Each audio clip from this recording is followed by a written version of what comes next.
a PPT presentation.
Very good afternoon to all of you.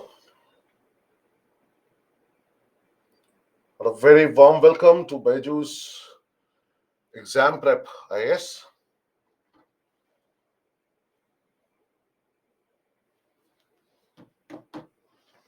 Good afternoon. Good afternoon.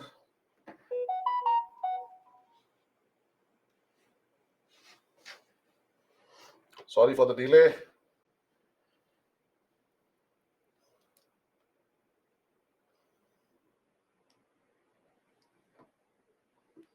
Good afternoon.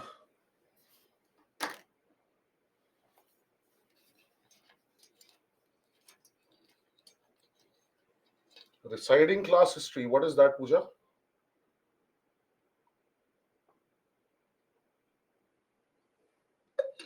Thank you, Veera. Same to you.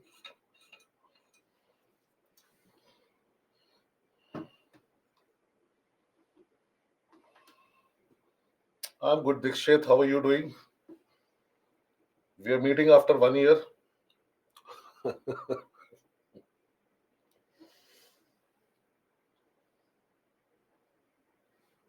Is it? But Pooja, this is a weekend batch, and I was told that you have classes with me till 8 o'clock. There must be something wrong there. You please find out. All right. Hello, Gib. Hello, Prithvi. Good morning. Good afternoon. Good afternoon, Ananya, Shilpa, Sutanu, Aniket.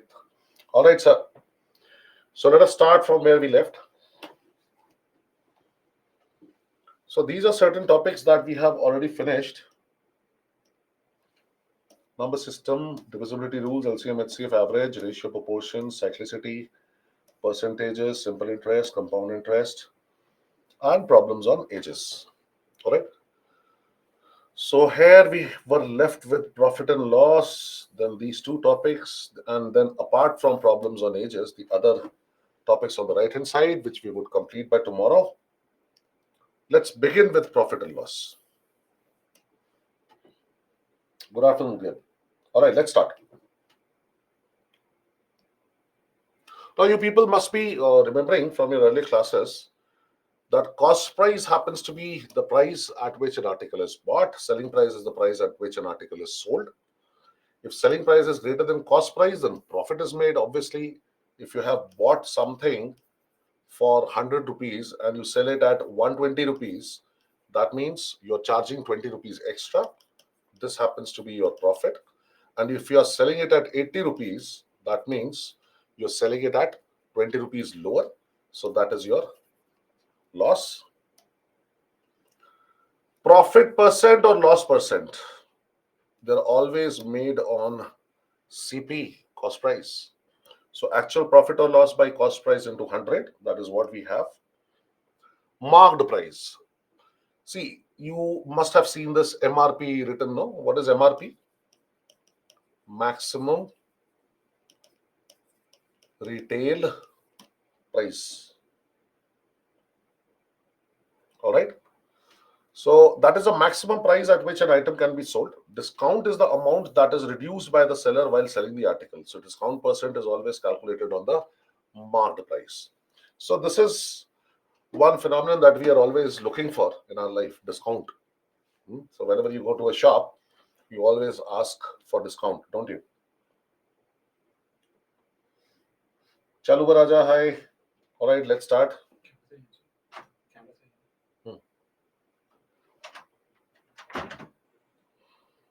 Successive discounts. A big trap, I would say. On the marked price of an article, if first R1% discount, then R2% discount is given, then these are called successive discounts. Like I'll tell you an example, I'll give you an example. Let us say the marked price of a shirt is rupees 1000. And there are successive discounts like 60% plus 40%, which are declared. And many of us assume, that 60% plus 40% means 100%. So we are getting the item for free. But my dear ones, there is nothing called free lunch. Okay, nothing comes for free. So this basically means this is the first discount, this is the second discount. So first discount is 60%. So 60% on 1000 is 600. Now the cost here is 400. That is a selling price. Now on this 400 rupees, 40% discount is given. That is 160 rupees. This happens to be the selling price of the shirt. So 1,000 rupee worth shirt you're getting at 240. That means 1000 minus 240. There is a discount of 760 rupees. Okay. So this discount is on 1000 rupees. Hence, this will be 76%, and this is called equivalent or one single discount. All right, which is equal to 60% plus 40% successive discount. So what happened here? When we gave 60% and 40% discounts, one by one on the remaining money, then we got the selling price of the shirt as 240, which is, let us say, 1000 minus 240. One single discount of 76% would have equaled this amount. No problem, Madhuri, we have just started the class. Profit and loss.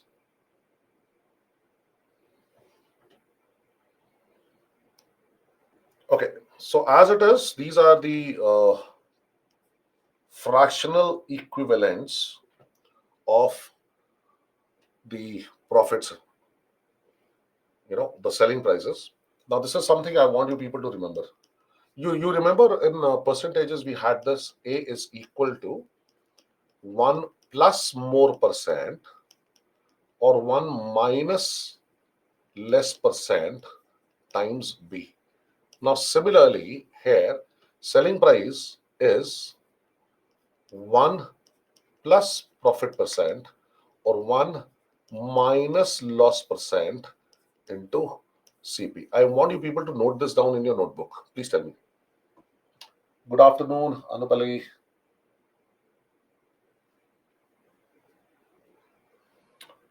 Pooja, 40% of 400. 4 fours are 16.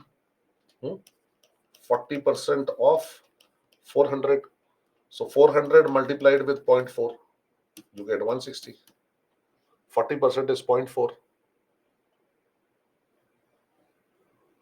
Got this? So I want you people to note this down. If you are done, please tell me. Give me an indication that you are done with this. All right, I see a few thumbs up here. Hemlata says done. Dikshit says done. Akash says done. Himanshu also says done. All right, great. Now one more thing. Lovely. One more thing. Marked price, is just a minute. Marked price minus discount is the selling price. If an item is worth 1000 rupees and if you take a discount of 600 rupees, that it is costing you 400 rupees. That would be the selling price of the item. Now, if discount is given to you in terms of percentages, okay, so it becomes marked price minus, or let us say, y minus, it should be multiplied with marked price into 1 minus discount percent. That is the selling price. Okay. Now this is selling price. This also is selling price. So here, combining both, we can say that marked price into 1 minus discount percent is equal to 1 plus profit percent or minus loss percent into CP. Now this is very important. This is another thing that you can note down. Just see, please note this down.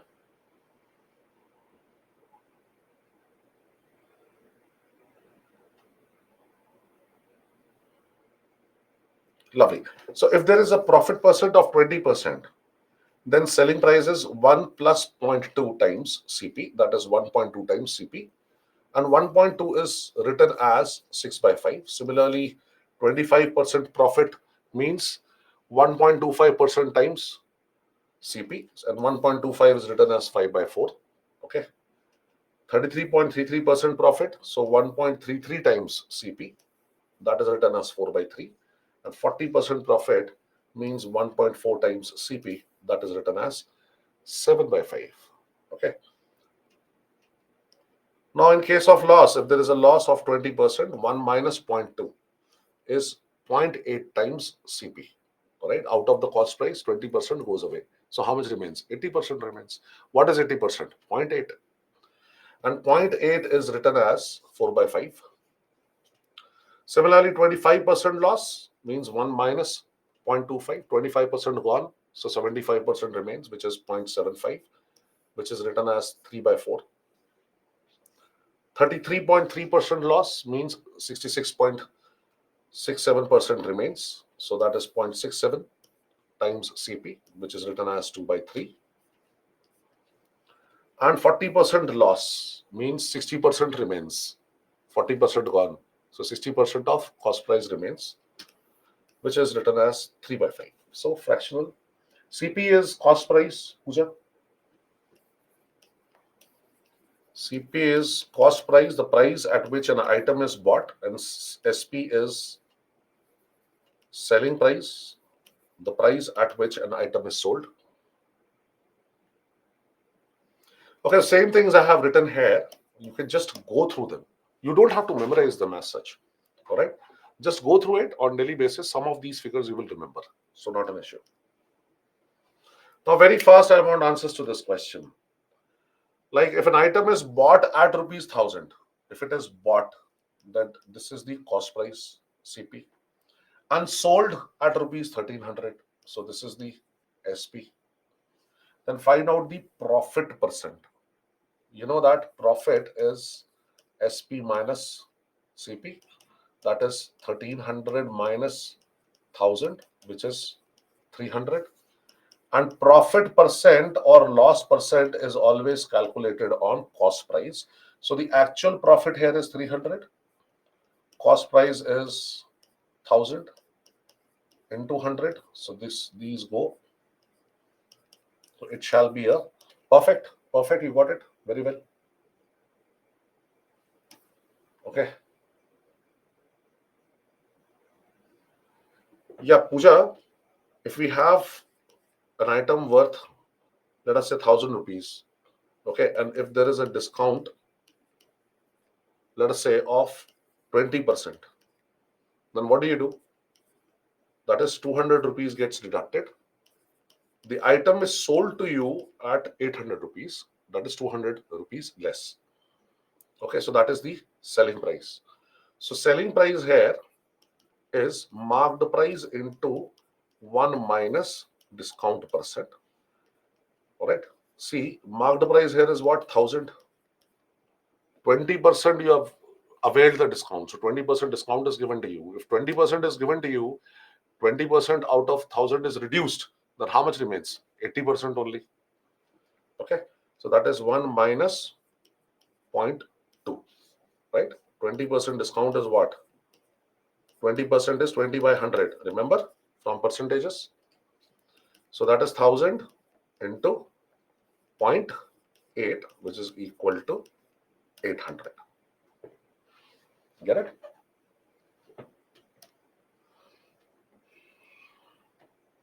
Now, if an item is bought at rupees 500, it is bought. So this has to be the cost price.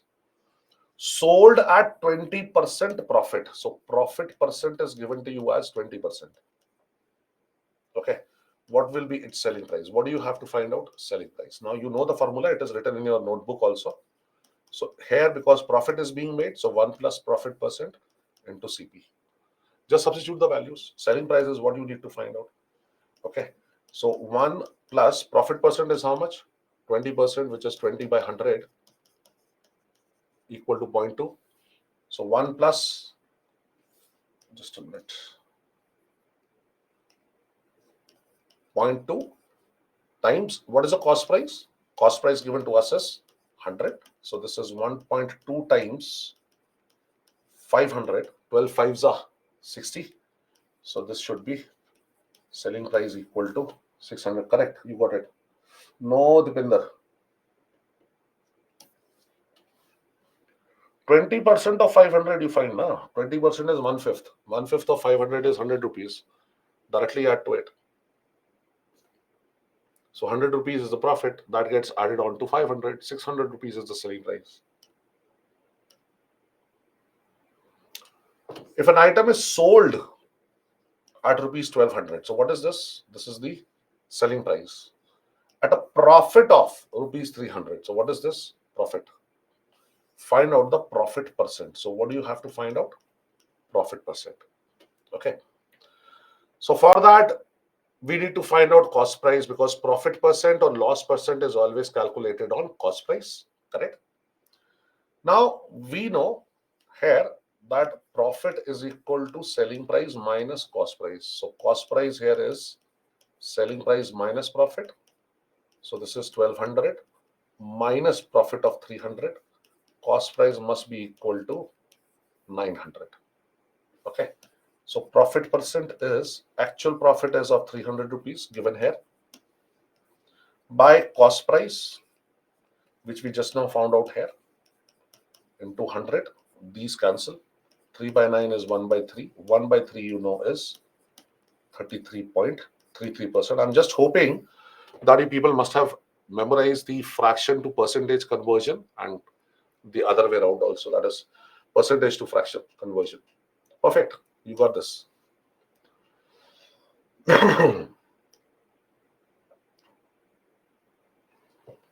If an item is sold at rupees 600, so this is the selling price. Okay. At 20% profit, this is the profit percent. What will be its cost price? So use the formula. Selling price is equal to 1 plus profit percent. Selling price is given, profit percent is given, and you have to find out the cost price. So simply, this is a formula with you. This is 600, which is equal to 1 plus 0.2 times CP. So CP here is 600 by 1.2 should be equal to 12 fives are 60. So you get 500. Yes. Nahi, Rajkumar, not 720. How can cost price be more than selling price and you still make profit? If you are making profit, profit means what? Selling price has to be greater than cost price, no? And loss means what? Cost cost price is greater than selling price. So here selling price is greater than cost price, no? Because you're making profit. So your answer has to be less than 600. No. MP is the price which is marked. You know, the shopkeeper might have bought the shirt at any price, maybe 500, 600, but he is putting a tag or label of rupees 1000. You see that now? That this is worth MRP is 1000 rupees or 100 rupees or 500 rupees. That is marked price, marked written price on the item at which the item is supposed to be sold. Okay. Through black money, even CP is greater than SP. We can make profit by making it white money. Ambika, you're talking like a CA, is it? Are you an account student? All right. Look at this question very carefully. A man sells two books. Sells, not buys, not buys. A man sells two books at rupees 100 each. If he earns 10% profit on selling one book and makes 10% loss on selling the second book, then find out his overall profit or loss percent. Correct, Mona Lisa?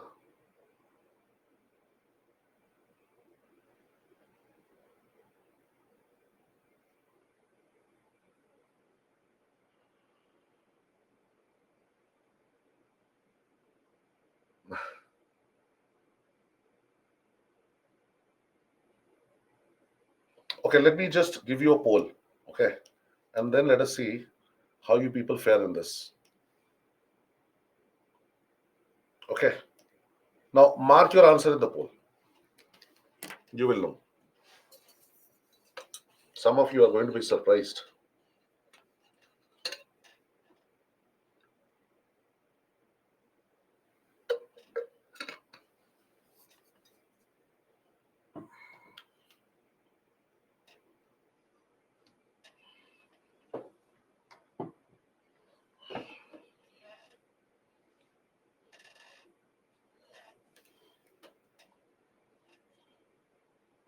Lovely. Half of the class, 53% say B, which is incorrect. And only 22% say C. See, this is what I am basically pointing at. Please read this carefully. If the selling price of two articles is the same, not cost price, selling price is same, and profit earned on selling one article is X%, and the loss made on selling the second article is also X%. These two figures happen to be the same. Here it is 10% loss and 10% profit. Sorry. Then in such case, always loss is made. And how much is that loss? X square by 100%. Always there is a loss. So how much is X here? It is 10% profit, 10% loss. Both the figures are same. So it has to be 10 square by 100, which is 100 by 100. That is 1% loss. All right. So let me give you another example here. Let us say how.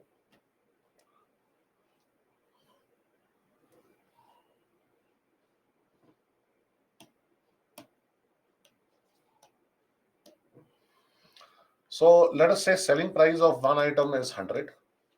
Selling price of the other item is also same 100. Here profit percent is 10%. Here loss percent is 10%. So what will be the cost price here? You know that selling price is equal to 1 plus profit percent or 1 minus loss percent into CP. So CP is what? SP by 1 plus profit percent or 1 minus loss percent. So here CP is going to be SP by, because this is profit, so 1.1. Here CP1, let us say, and this is CP2, is 100 by, this is loss which is being made. So it is 1 minus 0.1, that is 0.9. So you see CPs are not the same, no? Okay. So this I can rewrite as 1000 by 11. This I can rewrite as 1000 by 9, multiplying numerator and denominator by 10. So total cost price of buying both the books will become cost price of first and cost price of second book, that is 1000 by 11 plus 1000 by 9. So that is why you're getting different figures. So it is 9000 plus 11,000 by 99, and this is 20,000 by 99. Total selling price is SP1 plus SP2. Okay, that is 100 plus 100, which is nothing but it is 200. Okay, so how much is the profit or loss made? Profit or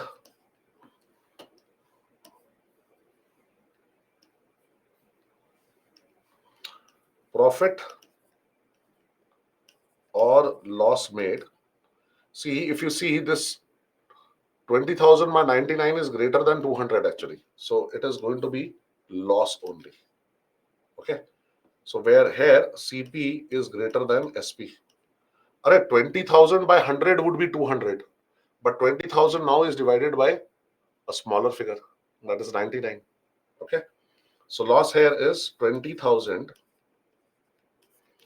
by 99 minus, take it as 20,000, or let us say 200 only. I would have taken it as 20,000 by 100 also, but that is all right. Okay. So here what do we have? 198. So 20,000 minus 19800 by 99 is what we get. Okay. That is 200 by 99. Correct? Is that clear? So what is that? That is loss. Now loss percent is always calculated on what? Cost price. So loss percent here is 200 by 99. That is a loss. And what is the cost price? Total cost price? 20,000 by 99 into 100. So these two cancel, as you see. Correct? So it is going to be 200 by 20,000 into 100. So 2 by 2, you have 1% loss. Now, I hope that you are clear. Got it, Akash? Please confirm. Okay. Now, I'm giving you another example. Just answer me very fast. See, so what is the formula that I've given you?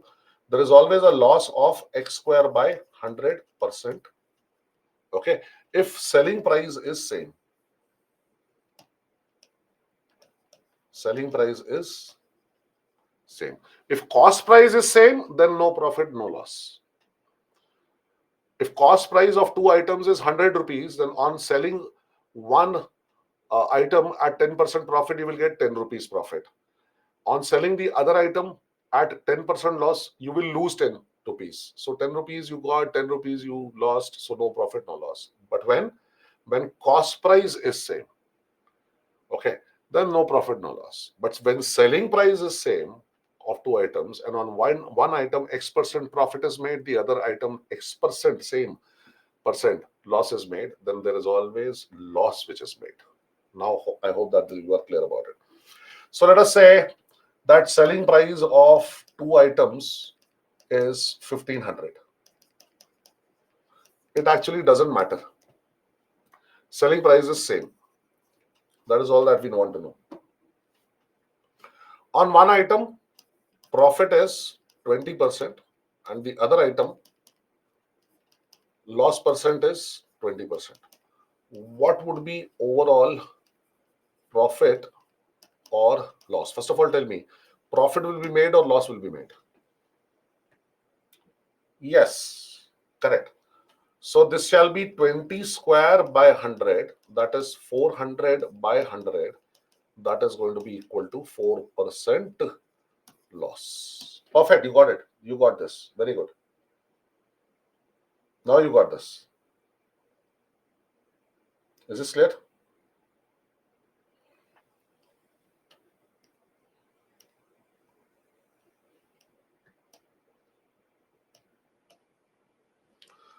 Find out the equivalent discount, one single discount. One single discount to two successive discounts of 20% and 25%. You don't do anything, just keep the marked price which is written on the item as rupees 100. First, you are giving a discount of 20%. So minus 20 rupees, because 20% of 100 is 20 only. Now the selling price is 80. You will give the second discount here, 25%. 25% is what? 1/4. And 1/4 of 80 rupees is again 20 rupees. Okay. So this will be again minus 20. So 60. This is your final selling price. So what was written on the item? On the item, it was written 100 rupees. And then they put across no. Okay. And then they say the new price here is 60 rupees. So what is the overall discount or one single discount that they could have given instead of giving 20% and 25%? Well, it is 100 minus 60 by 100 into 100. So this is one single discount of 40%. Correct? You got this. See, as I'm already calculating on 100, so no need to do, in 200 and by 100. Okay. So directly you can take it as 40%. And discount is always given on marked price. So hope this is clear. So if this is clear, please let me take a poll here and then let us see whether you have understood or not. Kindly specify very fast. Is this understood? A का मतलब yes, B का मतलब no. A का मतलब yes, B का मतलब no. Come on, guys, hurry up. Correct, you are correct, Dikshit. Because companies attract customers by successive discounts. Which part I need to explain again, Himanshu? It is not market price, it is marked price. MARKED.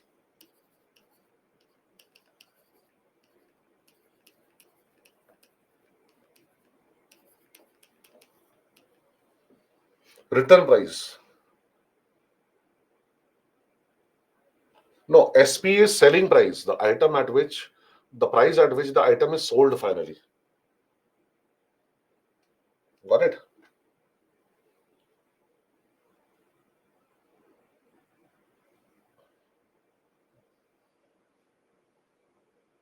Himanshu, you are buying an item on which it is written, on the tag it is written that it is 100 rupees. Okay. Then you look around and you find that on top of that shelf from which you have taken that item worth 100 rupees, it is written a successive discount of 20% and 25%. Two discounts. So on 100, first 20% discount will be given. That is rupees 20. So now the cost or the selling price of the item will become 80 in place of 100. On 80, the second discount is given 25%. 25% or 1/4 of 80 is 20 rupees. You will subtract 20 rupees further. So now when you will pay only 60 rupees for that item because 20 rupees got deducted on 100 rupees because it is a 20% discount and 20 rupees got reduced on 80 rupees, which is 25% discount. Okay. So finally, the item you could purchase for 60 rupees, it was sold to you at 60 rupees. Now, what was written on the item initially? 100 rupees was a MRP or marked price. Okay. But finally, you could, buy it or it was sold to you. It was sold to you for rupees 60. That means overall, if you see on 100 rupees, how much money has been deducted? 40 rupees. 40 on 100 is 40% discount. No? So why are they giving you two discounts of 20% and 25% is to make you feel 20% and 25% is 45%. But in actual, how much is the discount? Only 40%. All right. Now you got it, Himanshu.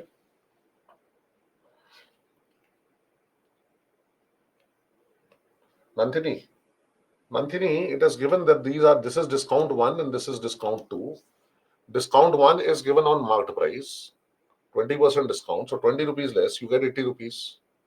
Now on 80 rupees, discount 2 is applied, the remaining money. All right. After subtracting first discount, whatever money remains, on that second discount is applied. Okay. So out of 100, which is a marked price, when you have subtracted the first discount 20 rupees, what is the money that remains? 80 rupees. On 80 rupees, second discount is applied, which is 25% of 80 rupees. So 25% of 80 rupees is, what is 25%? 1 by 4. 1 by 4 of 80 rupees. How much is 1/4 of 80? 4 twos are 8, right? So 20 rupees only. So further 20 rupees gets subtracted here from 80 rupees as the second discount. So now finally the item is sold to you at 60 rupees. Now is this clear, Darthini?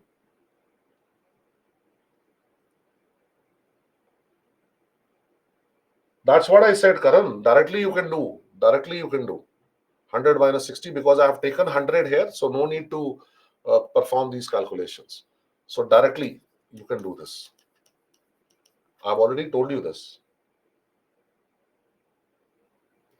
Meena, uh, now this is the third time Three times I have explained this. You want me to explain it fourth time because you were not there when I explained this. What were you doing? You tell me this. We talked about successive discounts here. I gave you an example here of 60% and 40%. You were there, Meena? Please chat with me. Tell me. Were you there at that time? Waiting for your response. Meena?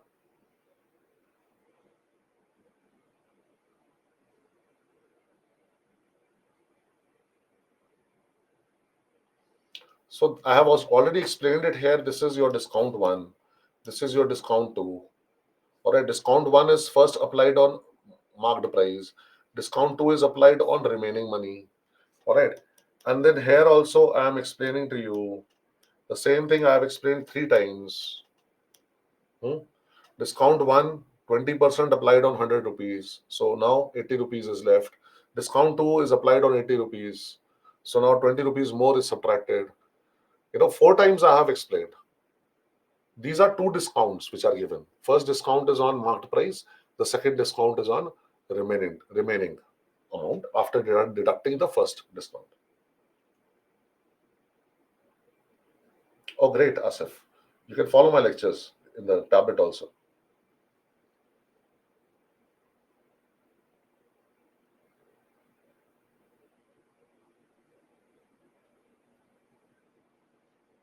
Vritika, I think I gave you this complete thing. I've solved the question. I've given you one example here also. Huh? Profit is 20%, loss is 20%. All right, take another one. Selling price is same for two items. Profit percent on one item is 25%. Loss percent on another item is 25%. Both are same in magnitude or value. Okay. So overall, there is going to be a loss. So that is nothing but x square by 100. So that is 25 square by 100, which is 625 by 100. It is 6.25%. What is it? Loss. Got it now? Please be alert, all of you. Look at this question from CSAT 2021. Actually, this is not a question based on profit and loss. It is, a normal general question. When you read it, you will be able to solve. Jay and Vijay spent an equal amount of money to buy some pens and special pencils of the same quality from the same store. All right.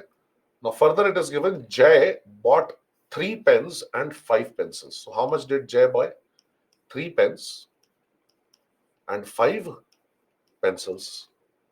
Now, as both have spent an equal amount of money, they have spent an equal amount of money.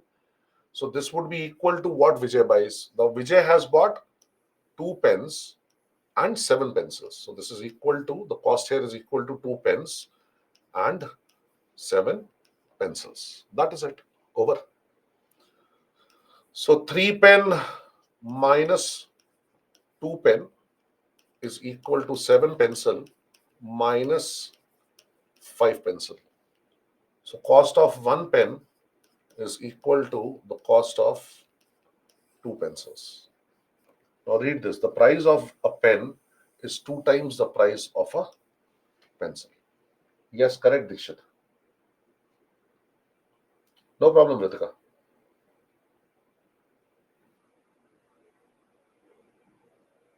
Clear? Is this clear? Is this clear? Please tell me. A very simple question. See, CSAT asks you simple questions also. You have to search for them actually. That's the whole point. Okay, let me just see. You people can solve this question using the formula which you have already written in your notebook. Selling price is equal to 1 plus profit percent or 1 minus loss percent into CP. Okay, why? Because here in this question, loss is 20%. So solve this. I'm giving you a poll. Solve it yourself. This is CSAT 2020 question. Please solve.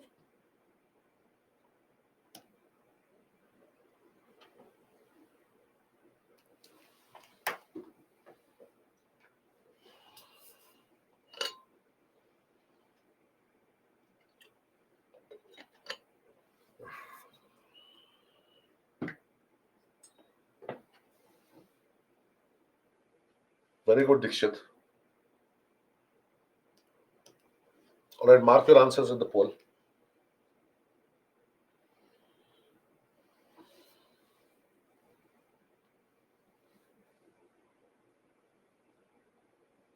Very good, Imanshu.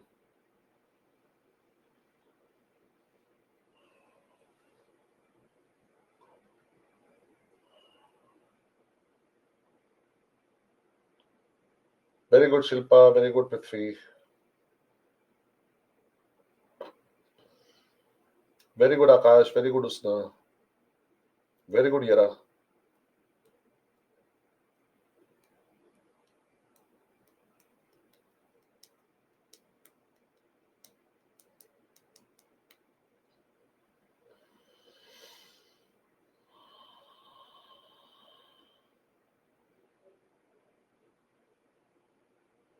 Come on, hurry up. Mark your answer. Very good, Shahid.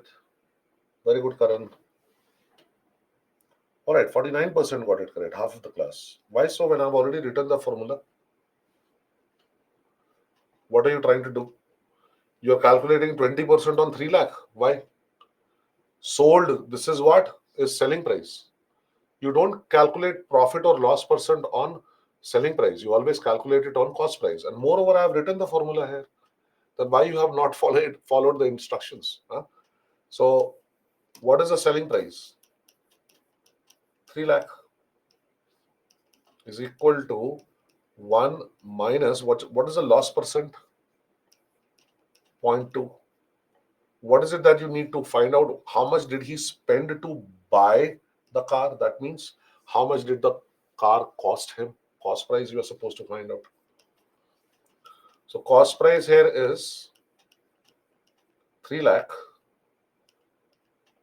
by 0.8, multiplying numerator and denominator by 10 so that we can remove this decimal at the denominator.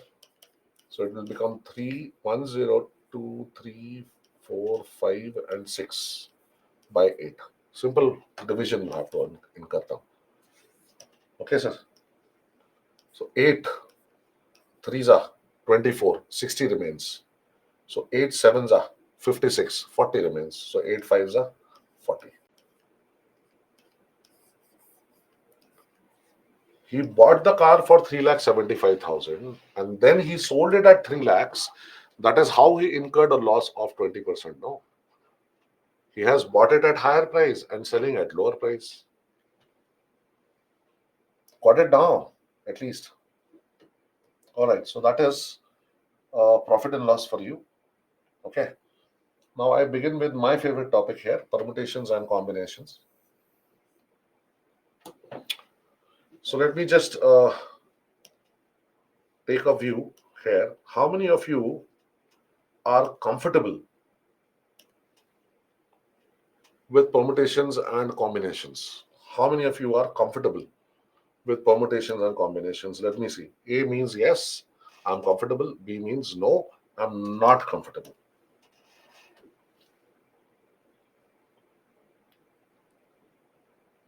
Whether you have done it or not done it, either ways, maybe you have done it and you are not comfortable. You have not done it means anyhow you're not comfortable. 43% are not comfortable, 57% are comfortable. Oh, you've seen me in my earlier lectures. Oh, great, Asif. I hope that you have learned something. It was of use to you. Okay. Now, the whole point is those who know permutations and combinations also, please unlearn, empty your glass so that I can fill it with the new concept for permutations and combinations. Okay. Now, there are a few things which I would like to point out initially itself. Now, listen to me very carefully. Okay. Now here, please know, first of all, let us say a team of 16 players or 16 cricketers, let me say,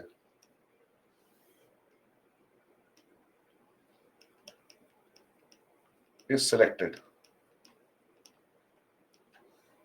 Okay. So, number of ways in which the final 11 who will play the match are selected. Now, this is called combinations. Because here, these 11, I don't know what is wrong here. These 11 could be selected in any order.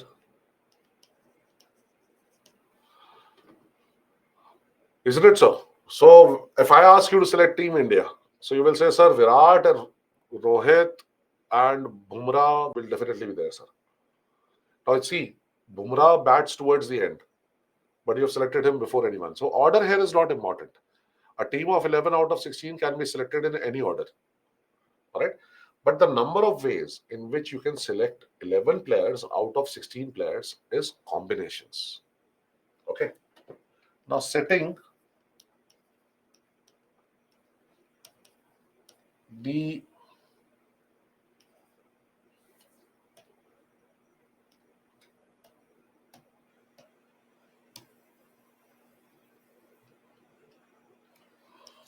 number of ways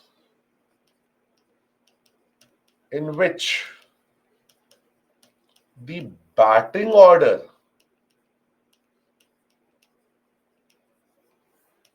of these 11 players can be made is called permutations. So here the order or sequence is important. See, you will first select the first two batsmen who will face, all right, and that two opener and the one who's there on the running end. Then one down, then two down, then three down, then four down, five down, six down, seven down, eight down, nine down. Likewise. Now these can be done in many ways.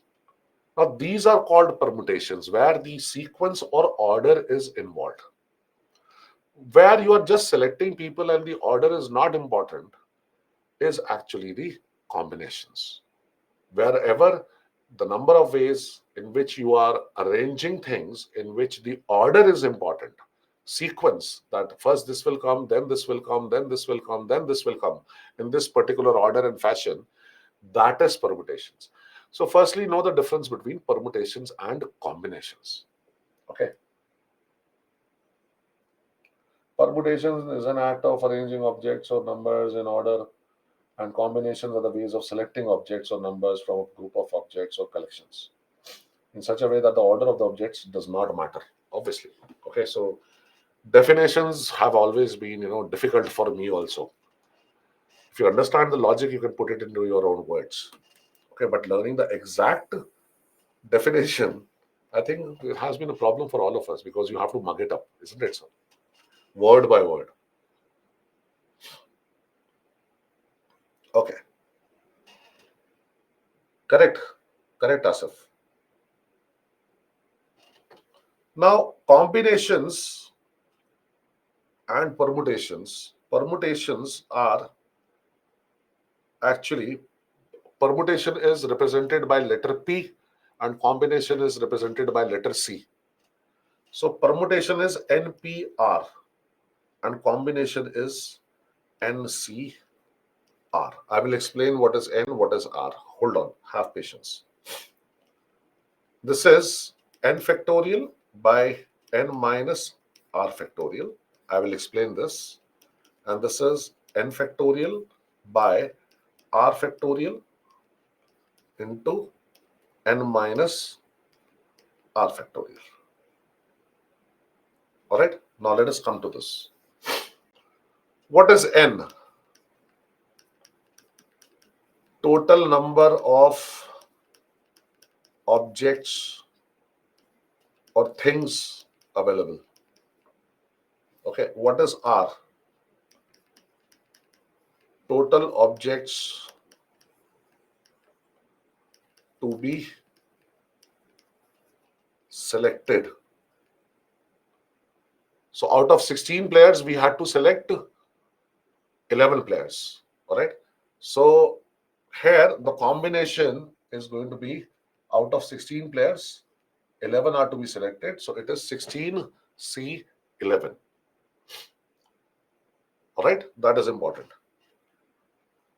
And here, when you are looking at total number of objects available, they are 16. Out of which, how many objects you want to select? How many players you want to select? You want to select 11 players. Okay. Now, first of all, let us know what is factorial. This is called factorial. Okay. N factorial means n multiplied with the previous number, then previous number, then previous number till we reach 1. So this is n into n minus 1 into n minus 2 into n minus 3 and so on till you reach 3 into 2 into 1. Okay. See 4 factorial. Now what is 4 factorial? It is 4 into 3 into 2 into 1. 5 factorial. What is 5 factorial? 5 into 4 into 3 into 2 into 1. This is 24. This is 24 5s are 120. This can also be written as 5 into 4 factorial. See? What is this? 4 factorial only, no? 4 into 3 into 2 into 1. So just tell me this much. How would you write 6 factorial? Tell me how will you write 6 factorial? How will you write 6 factorial? Tell me. Very fast. Come on, guys. Hurry up. Perfect, Shilpa. Yes, Karan, correct. Yes, Dikshit. Yes, Prithvi, Aniket, Dinesh, Shivani, all correct. Yes, Sarabjit, Sakti, Anita, Himanshu, Hemlata, Ananya, Asif, Shahed, Rajkumar, Akash, Janita, Nandini, all correct. Very good. So this is nothing but this is 6 into 5 into 4 into 3 into 2 into 1. This can also be written as 6 into 5 factorial. 5 factorial is 120 into 6. 12 6 are 72. So that is 720. So hope you have understood this as well. Okay. Now hold on. Just hold on. Now how do you write 5C2? I will come to permutations later. We will not use this formula for permutation. Don't worry. 5C2. What is 5C2? It is going to be 5 factorial because there are 5 ways, let us say, by 2 factorial, that is r factorial, and then 5 minus 2 factorial. So this is 5 factorial by 2 factorial into 3 factorial. Now this I can write as 5 into 4 into 3 factorial. 2 factorial is what? 2 into 1 into 3 factorial. Now 3 factorial is common in numerator and denominator. We shall cut that. Okay. And cut 2 and 4. So you get 10 here as the answer.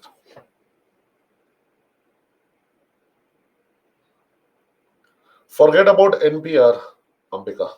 We are not going to use that. Get this? All right. Now listen to me very, very carefully. Listen to me very, very carefully. Let us say that there are 5 boys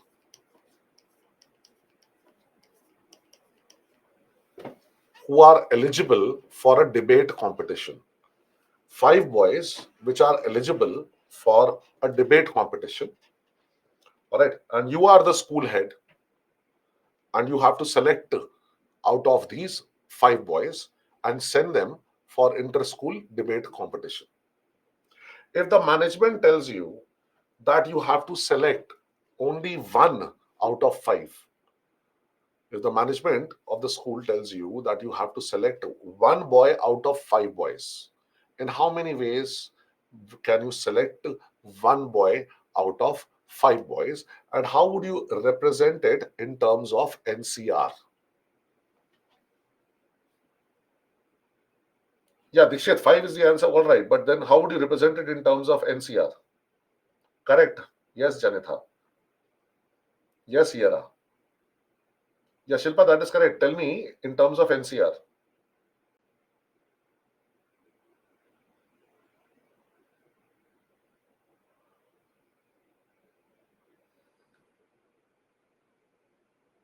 No, no, no, no, Dikshit. Not required that much, yeah.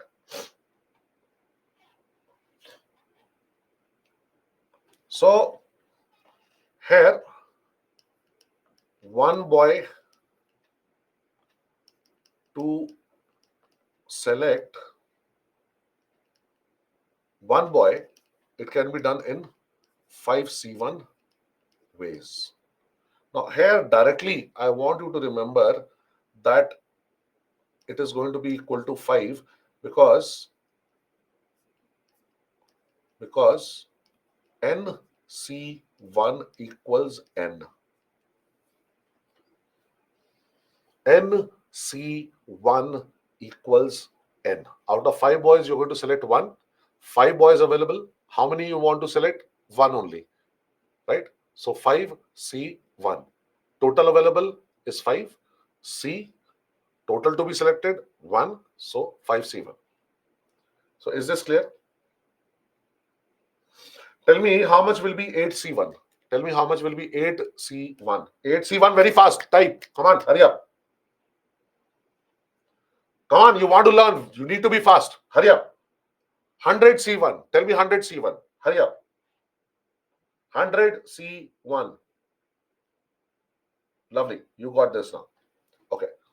Now let us say that we have to select 2 boys. You have to select 2 boys. In how many ways? In terms of NCR only you write. 5C how much? In how many ways can you select them? Well, you will select them in 5C 2 ways. Correct. So this is going to be 5 factorial by 2 factorial into 3 factorial. The same thing that I have written here, which is equal to 10. Now, if you have to select 3 boys out of 5 boys, in how many ways can you select? Please tell me. Oh, thank you so much, Shayan. Yes, 5C 3 ways. Come on. So it shall be 5 factorial by 3 factorial into 2 factorial. See, both these figures are same only, no? Okay. So here we come to know one thing, and that is 5C2 is equal to 5C3. See?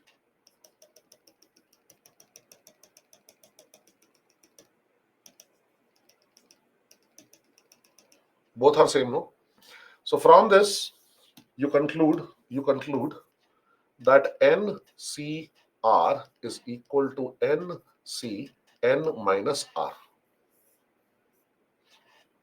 NCR is equal to NCN minus R. Okay, both are same. So if you have 8C6, 8C6, you can also write it as 8C.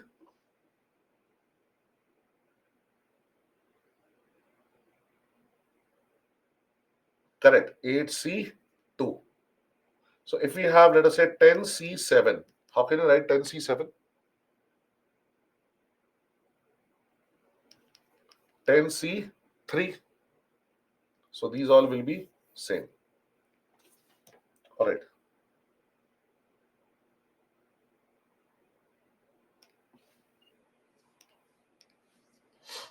Now let us say you have to select 4 boys. In how many ways can you do it? 5C4. Is it or not? Okay. So that is again equal to 5. You also know 5C1 can be written as 5C4. That is 5C, 5 minus 1. Okay. Again, this is 5. And if you have to select all 5 boys, कि भैया पांचों के पांचों आ जाओ, all the 5, please come. All 5 of you can participate. And how many ways can you select 5 boys out of 5 boys? Only one way, no? 5C5, which is equal to 1. Now, from this, we gather that NCN is going to be equal to 1. NCN is equal to 1. All right.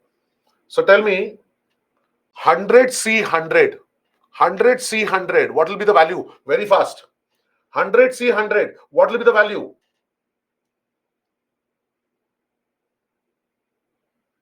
All right, sir. Lovely. Very good. Okay. Moving ahead.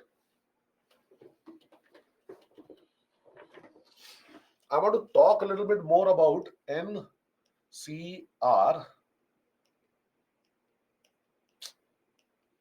being equal to NCN minus R.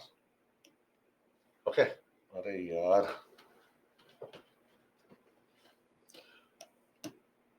Now see here. Have a, completely be focused. If we have something like, let us say, 5C3. Okay. Now, half of 5 is 2.5. All right. 3 is greater than 2.5. That means R is greater than n by 2. R is greater than n by 2. This is R, the lower one. Up, you have 5, which is n. So 3 is greater than half of 5, which is 2.5. Okay. Then always take 5C3 equal to 5C2 for ease in calculations. So how will you write 8C5? How will you write 8C5? For ease in calculation, how will you write 8C5? You will write it as 8C3. Get it now? Okay. So this way you will have to work less.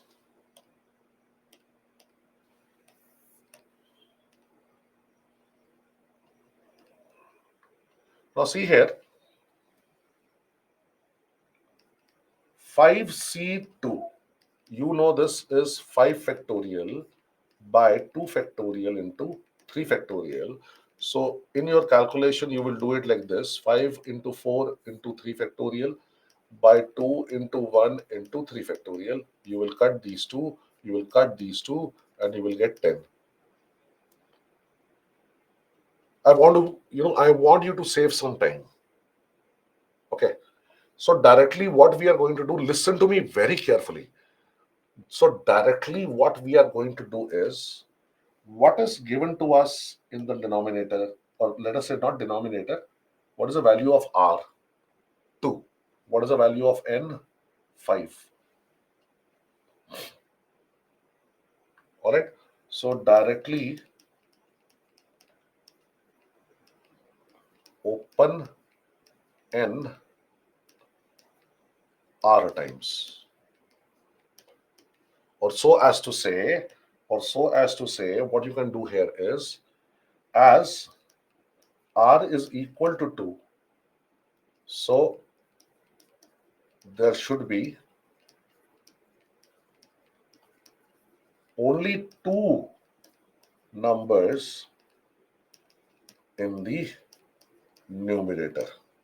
Or let us say, or open y with the 5 factorial, we are going to open as 5 into 4 into 3 into 2 into 1, no?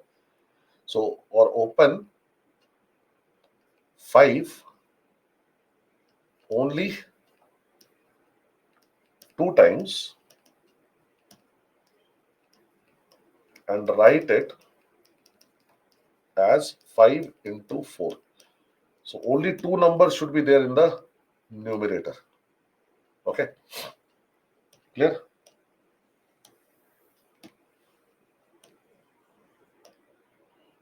So 5C2, right? What is the value of R? 2. So in the numerator, I will have only two numbers, 5 into 4. And this 2 comes here. So 2 into 1. Over, no? So still you get 10, no? Much more easy. Okay. Now tell me, how will you write 8C2? Tell me, how will you write 8C2? How will you write 8C2? How will you open it? No, no, no, no. I don't want the answer, Himanshu. Tell me, how will you open it? Correct. So 8 will be opened 2 times. So only two numbers in the numerator. 8 into 7 by 2 into 1. All right, whatever it comes. How will you open? How will you open? How will you open 7C3? How will you open 7C3? I don't want the answer. Don't do the calculation. Just tell me this into this by this into this. Correct. So now in R, you have 3. So that means there should be 3 numbers in the numerator. Which ones? 7 into previous number 6 into previous number 5 divided by 3 into 2 into 1. This will cancel. You will get 35. How will you write 10C4? How will you write 10C4? Hurry up.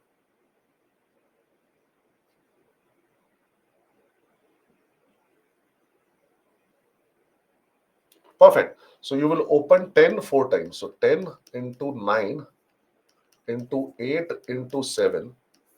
4 numbers at the top, and then 4 into 3 into 2 into 1. So now the calculations here will become very simple, isn't it? So 4 and 2 will go, cancel 8. 3 will cancel 9. 7 threes are 21 into 10. So 210 should be the answer. You got this? Lovely.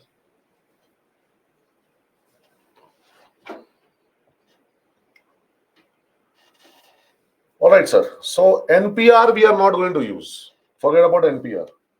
Okay. Just know this, that we will use logic and we will use our brains. All right. Simple question in reasoning would be pertaining to permutation only. So permutation and combination is more of reasoning, less of maths actually. All right. So this is how it goes.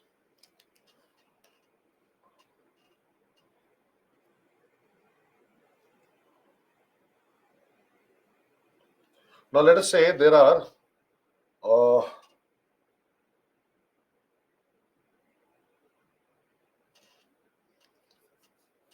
some symbols given to you. Star, this is multiplication, this is addition, this is hash, and this is arrow mark. Right? So these are in total 5 symbols. Okay.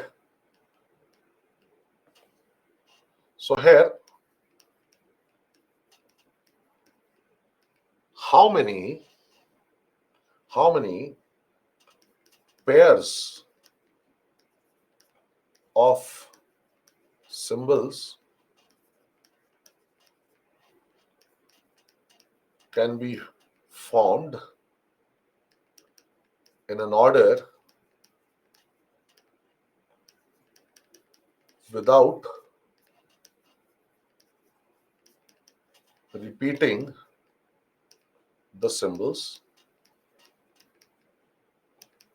in any pair. Okay. All right. So if you want, you can use NPR here. That is, out of 5, you have to choose 2. So it shall be 5 factorial by 5 minus 2 factorial. So it is 5 factorial by 3 factorial. Correct? So that is going to give you a 20. But I want you to understand this. You are going to select 2 symbols. Now listen to me very carefully. Very carefully. You have 2 symbols. In a pair, you have 2. Pair is of 2, no? Pair consists of 2 items. Now 5 symbols are given to you. Tell me, what is the total number of choices that you have to fill this slot?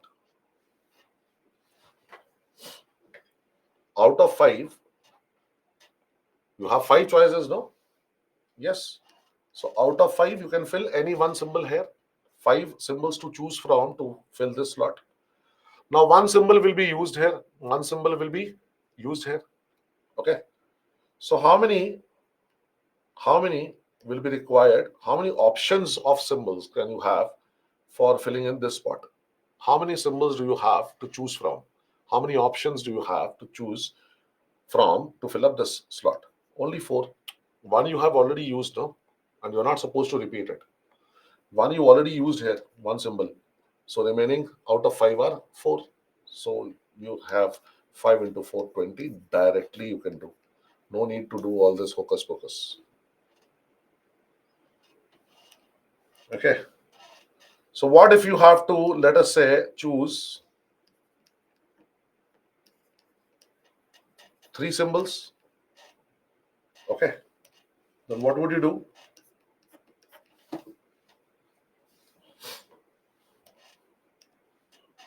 Here we have an option of 5 symbols to choose from. One of those symbols will be used to fill up this place. Then here we have an option of 4 symbols. One of those will be used here. So remaining is 3. So here we have an option of 3 symbols. So in total, 60. Now, did you understand this? Give me a poll. Marco Polo. Marco Polo. Understood?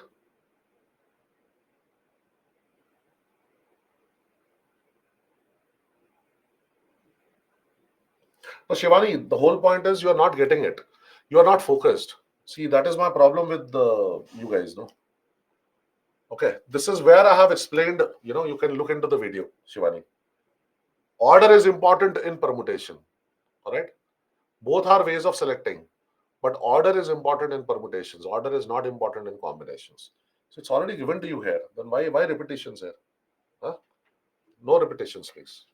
When I've already explained a thing and I've spent a lot of time over it, 5-7 minutes over it, why should I explain it again? You watch the video if you have missed that. That is your problem. Let me be very straight here. In short, all right. Now, listen to me. In short, please remember. Beta, permutation means sequence is important. Order is important. Combination means total way of selection. Sequence order is not important. So everybody got this? Yes? All right, sir. Small revision. Small revision. Permutations are sequential arrangement. Once again, Shivani. Combinations, total number of arrangements in which sequence is not important. Concepts I have told you, NC1 is equal to NC, 5C1 is 5. NCN is equal to 1, 5C5 is 1. NCR is equal to NCN minus R, 5C3 is equal to 5C2. And 5C2, how do you write? You only write 2 digits in the numerator and you divide it by 2 factorial. Similarly, 8C5 can also be written as 8C3. So 3 in the numerator and divided by 3 factorial.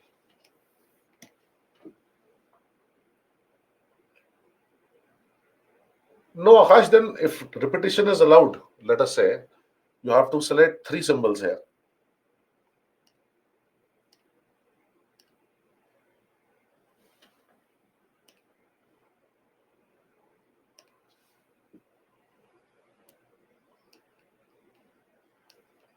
Three symbols,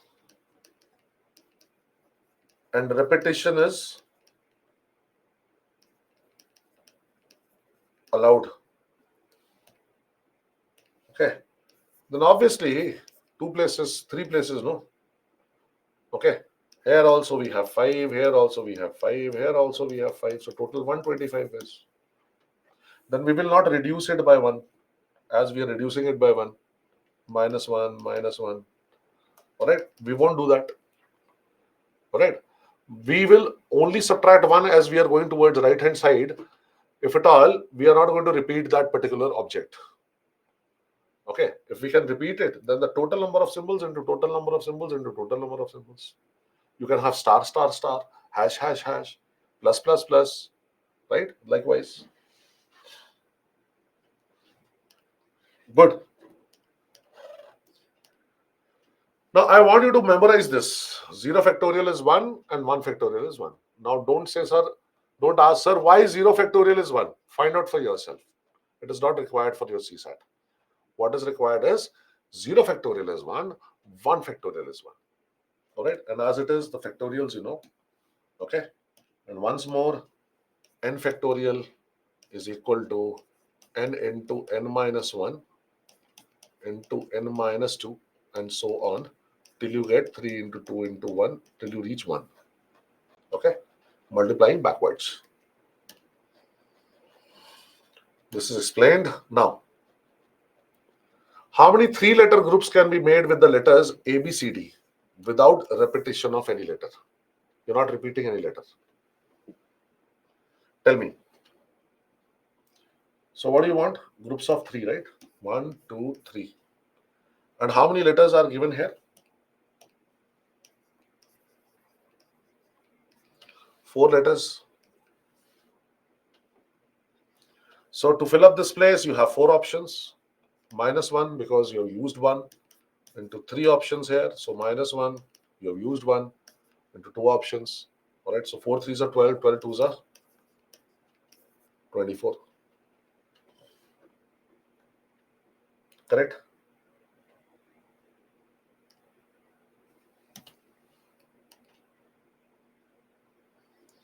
So how many three-letter groups can be made with the letters A, B, C, D, E without repetition?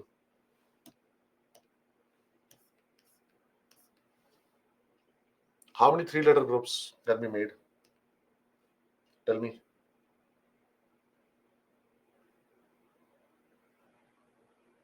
This time we have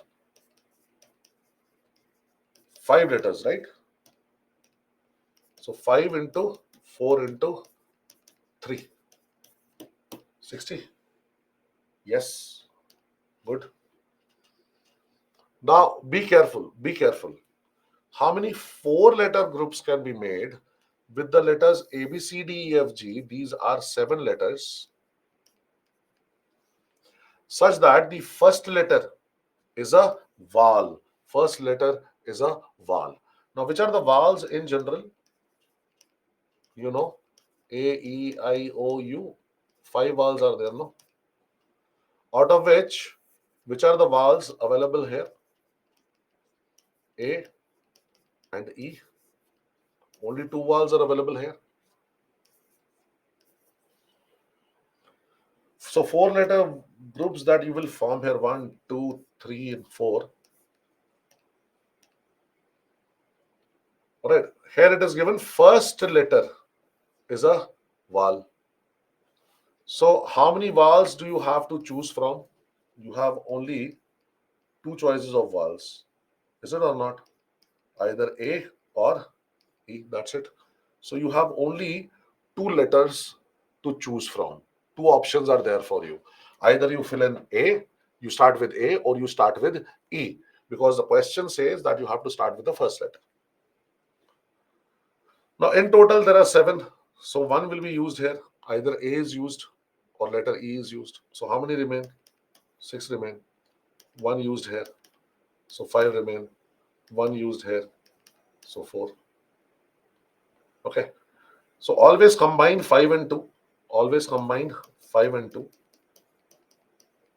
6 into 4 is 24. You just need to put a 0 on the right hand side.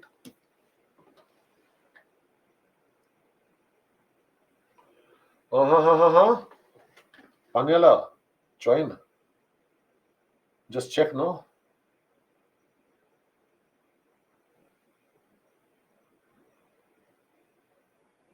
Is this clear? Read the question again if you want. All right, look at the next one. Now look at the question. How many 4-digit even numbers can be made with the digits 1, 2, 3, 4, 5, 6 without repetition of any digit? Now you tell me, when do you say a number is even number? Tell me, when do you say a number is even number? How can you find out whether the number is an even number or not? Tell me. Absolutely. Divisible by 2 means what? So even number is divisible by 2 means it has 0, 2, 4, 6, 8 in the units place.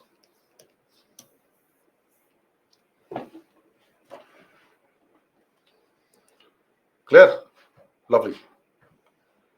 Now, out of these 0, 2, 4, 6, 8, which numbers do you have? 2, 4, 6, and you want 4-digit even number. So take 4 digits. 1, 2, 3, 4.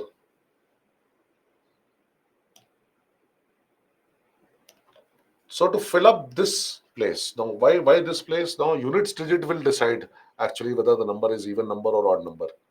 So here you have only 3 options, no? 2, 4 or 6. You will fill either 2 to make the number even, or you will place 4 in units place, right? Or you will put 6 in units place. Then only the number will become even number.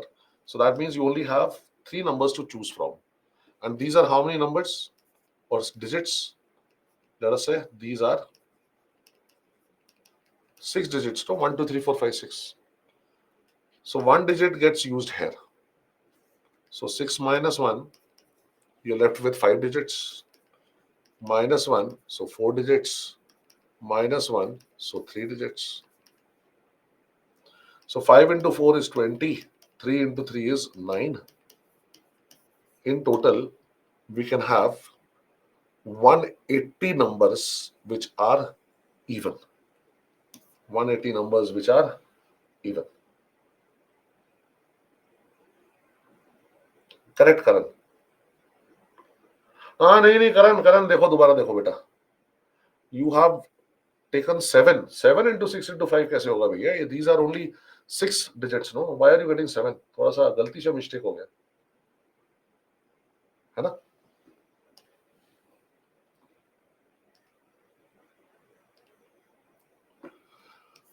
How many 4-digit numbers can be made with the digits 1, 2, 3, 4, 5, 6? Again, these are 6 digits, you can see.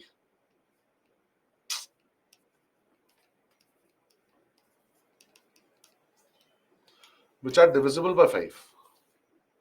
So what is the divisibility rule for 5? Last digit, or say units place, should be either 5 or 0. 0 is not there, only 5 is there. And you want a 4-digit number, so let us have 4 places here. 1, 2, 3, 4. So in this units digit, only 5, digit 5 can be placed. Then only the number will become divisible by 5. So that means you have only one choice. Only one choice, 5. You can't fill in 1, 2, 3, 4, 6. You want the number to be divisible by 5. Now these are 6 digits. One digit used here, that is 5 is used here, fixed. How many digits remain? 5 more digits remain. 1 will be used. So 4. 1 will be used here. 1 digit will be used here. So 3. Okay. Into 1 anyhow. So 5 fours are 20 into 3. We get 60 such numbers. Hope this is clear. बहुत आसान है यार. It's damn simple. Don't have to do much. And if you approach through NPR, it will become a little bit more complex. Now, this is simple, logical way of solving things, no? Very logical. Which part, Bappa, should I repeat? You tell me that. So let me remind you, you can't say this, that, sir, please repeat the complete question. Means that you were not available at that time because you're online, no. So I can't figure out, but I can figure out. Okay. So you have to tell me specifically, sir, from this part I have not understood. All right, tell me, Bappa, are you reading the question? Because everything is written here. What do you understand? What is it that we need to find out? Bappa, please tell me by reading the question.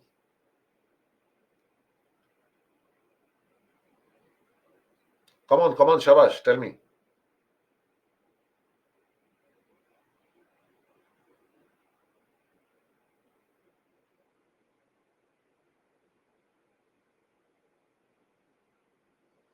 Have you read this?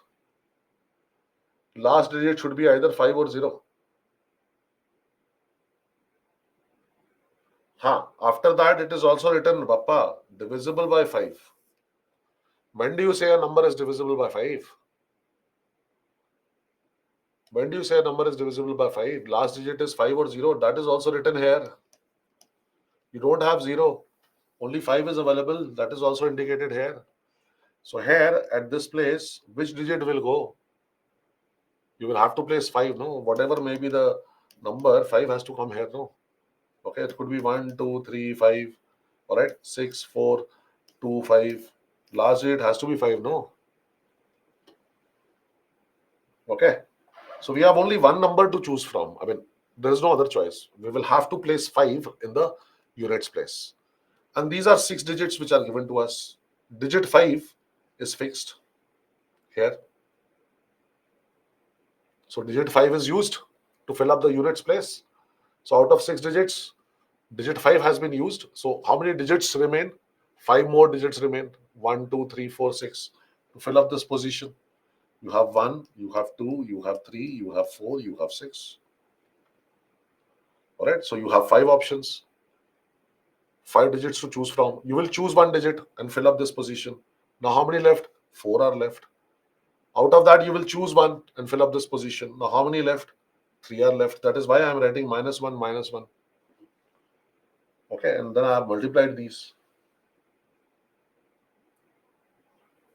No, Vignesh, such questions will not be asked. How can you find out? See, don't make questions on your own. That cannot be found out. It is not IIT JEE. It is CSAT. The questions will be asked which is very much within your reach. How will you find out whether a number is divisible by 9 or not? I'm telling you, it is not IIT JEE, right?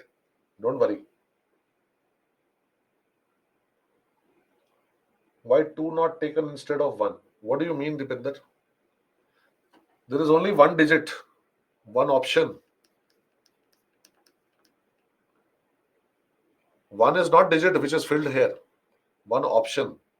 And what is that option? Digit 5. There is only 1 option to fill up this units place, and that is digit 5. So that is why will I have 2 here? 5 is fixed. You're studying in IIT, is it, Harsh? Which standard are you studying in? Sorry, which year are you studying in? Lovely, Harsh.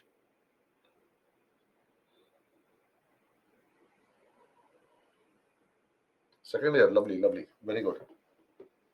All right, move ahead. Now look at this question. There are 10 points lying on a plane. So on a plane, there are some points which are lying, like this, wherein no 3 points lie in a straight line. Well, if 3 points they lie in a straight line, that will be a problem because we need to make straight lines. On this plane, how many straight lines can be made? Okay, so this will not happen, not allowed. So now here straight lines can be made in any order, no? Or is there any order or fashion or sequence in which we have to make the lines? No, no, because these 10 points are not indicated as 1, 2, 3, 4, 5, 6, 7, 8, 9, 10. All right, you can't differentiate between the points. All points are same. So now you tell me I should use permutation or I should use combination. Here I should use permutation or I should use combination. Obviously combination, right? 10 points are lying in a plane. So how many straight lines can be made? All right, so order does not matter here. So you know what is a straight line? What is a straight line? Straight line is the shortest distance between 2 points.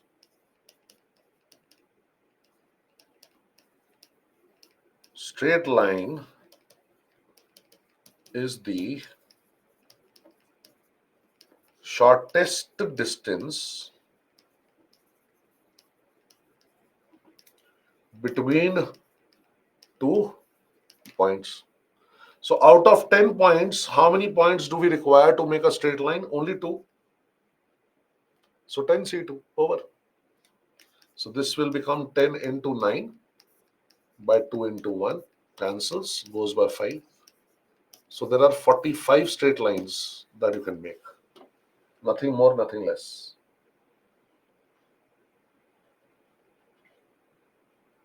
Harsh, you mean 45, right?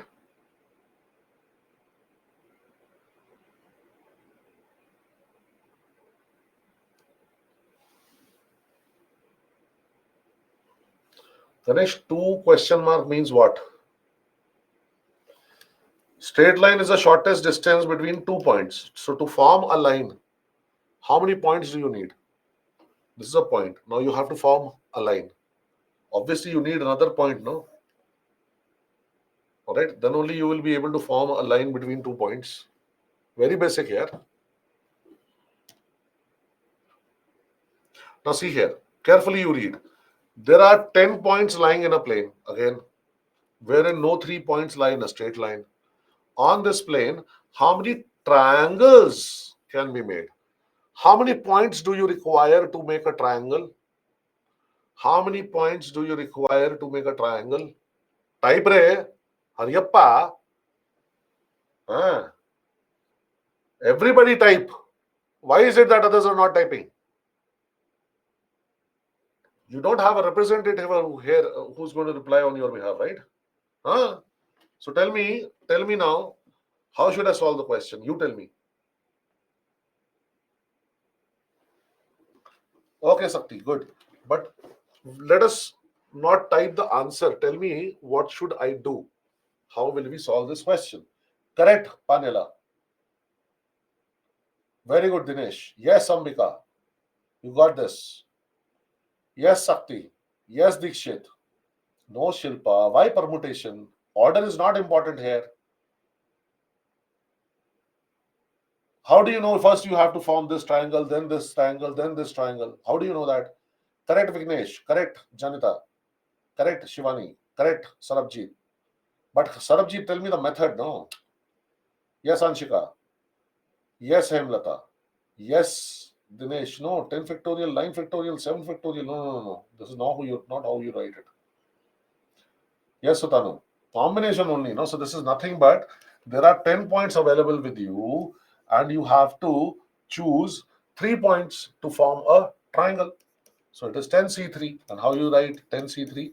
10 into 9 into 8 by 3 into 2 into 1. Okay. This 3 cancels. This 2 cancels. This 8. So 3 into 4 is 12. 12 into 10 is 120. So C should be the answer.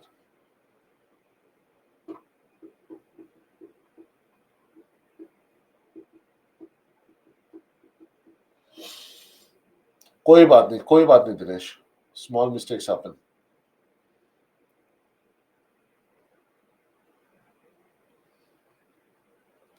See, if you, Akash, if there are 3 points which are in a straight line, then here with 3 points, how many lines are you making? Only one line. But if there are 3 points which are not in a straight line, then how many lines do you make? 3 lines. So the number of lines will increase, no? Okay. So that is why he has given you this condition. See, all the 10 points could lie in the straight line, no? Then only one line will be made with these 10 points. Got it, Akash? Whereas if no 3 points are in a straight line, we will get more number of straight lines. Okay. How many different 6-letter words with or without meaning can be formed from the letters of the word belief? Now, hold on. Let me first of all discuss some examples here. Okay. Now, look at this. I'm giving you a word here.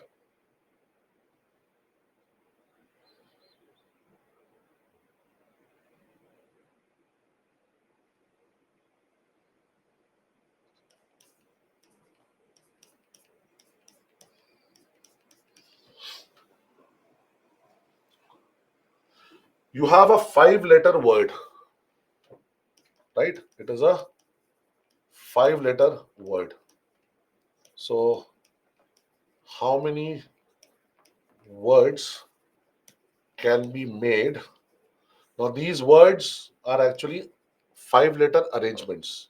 So, that is why he is writing with or without meaning. So, how many 5-letter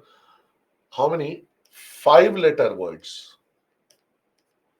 5-letter words can be made with or without meaning with the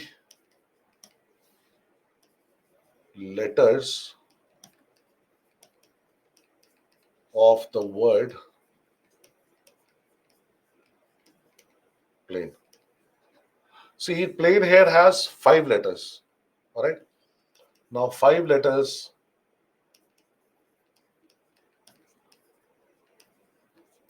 can be arranged in 5 factorial ways. Why? 5 spaces. So, 5, you have a choice of 5 and 4 and 3 and 2 and 1. If you multiply all these, what is this? 5 factorial only, no? Is this clear? Tell me, is this clear? A ka matlab yes, B ka matlab no. All right, let me give you another example here before I give you the poll.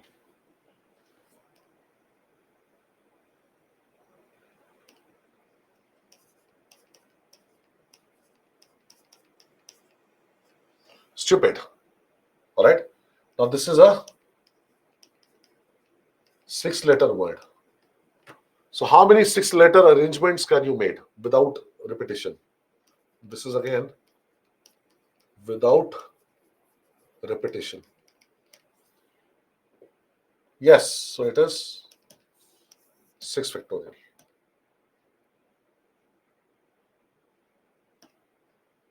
Now, see, if I give you a word, and that is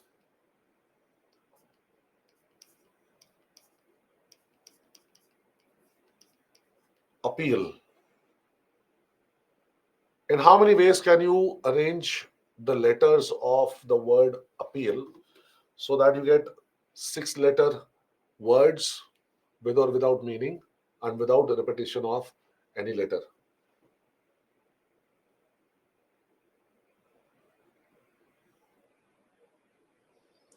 I'm not typing, I'm writing, Vignesh. You cannot see, please refresh your screen, beta. Refresh, beta, refresh.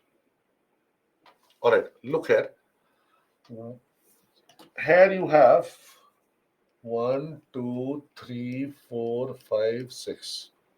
So you have 6 factorial because these are 6 letters. But careful look, no? P is repeating. Letter P is repeated. Okay. Letter P is repeated. That is why we will divide 6 factorial by 2 factorial, because you have 2 P's. So if any letter gets repeated 2 times, all right, so you divide the total arrangements here, 6 factorial, number of arrangements, by 2 factorial.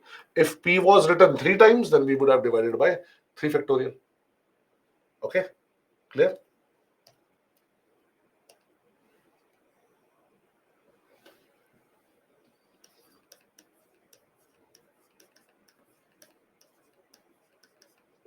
Appease. Now see how many letters are these? 1, 2, 3, 4, 5, 6, 7. So you get a 7 factorial. Okay. Now P is written 2 times. So divided by 2 factorial, because there are 2 P's. Okay. Now A here is written 2 times. So divide by 2 factorial, because there are 2 A's. Okay. And E also is written 2 times. So divide by 2 factorial, because there are 2 E's.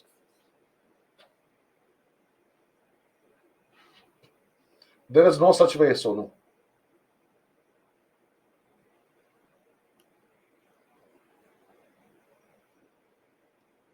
Yes, yes, yes. Here in appeal, A is also written 2 times. So 2 factorial, again you will divide by. Here also.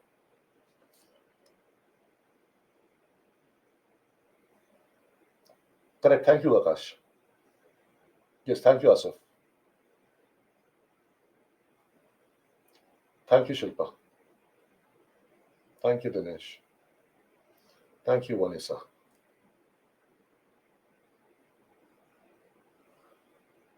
Asif, you find out, no? I have written here. Yes, you are correct. Anyhow. Understood? Okay. All right. Now, if you have understood, give me a poll so that I know, how many of you have understood. And I've taken enough number of examples also.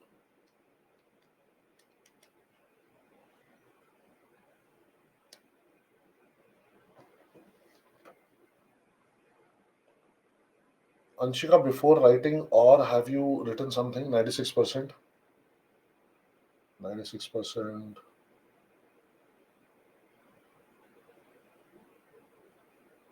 Sir, can these letters be repeated? No, letters as such are not repeated. All right, only repeated letters will be repeated. All right, they will form a group of letter. Okay, because each A is different, yet it is the same.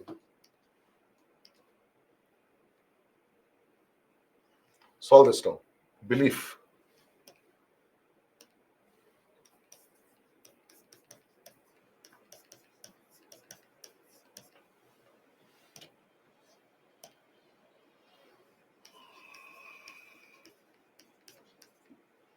So it is 6 factorial.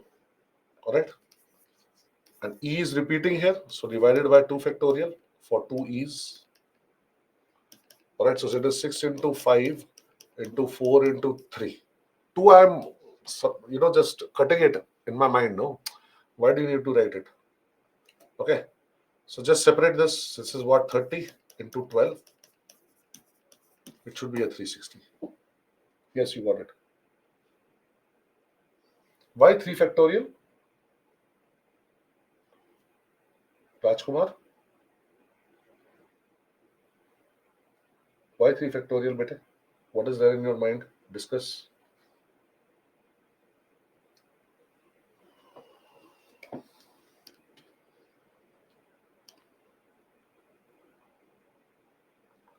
Now, appeal, this I have already done with you, as it is.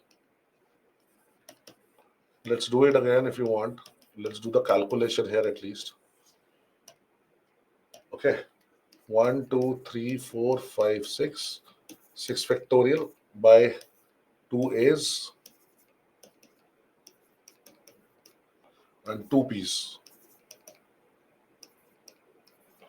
2 into 2. 2 factorial is what? 2 into 1. 2 only, no? So 2 into 2 is 4. So I can write this as 6 into 5 into 3 into 2. into 1 if you want to do it. That's up to you. Okay. So this becomes 30 into 6, again 180. Got it? Got it. Good. Now look at this question. CSAT 2018. A very simple question. For a sports meet, a winner's stand comprising 3 wooden blocks is in the following form. There are 6 different colors. How many different colors? 6 different colors available to choose from. And each of the 3 wooden blocks is to be painted such that no 2 of them has the same color. Means no repetition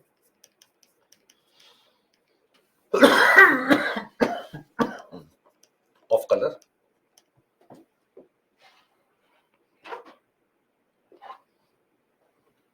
So in how many different ways can the winner's stand be painted?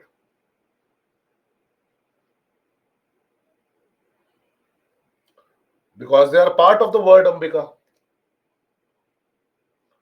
And because we will get repeated words, that is why we are dividing by 2 factorial.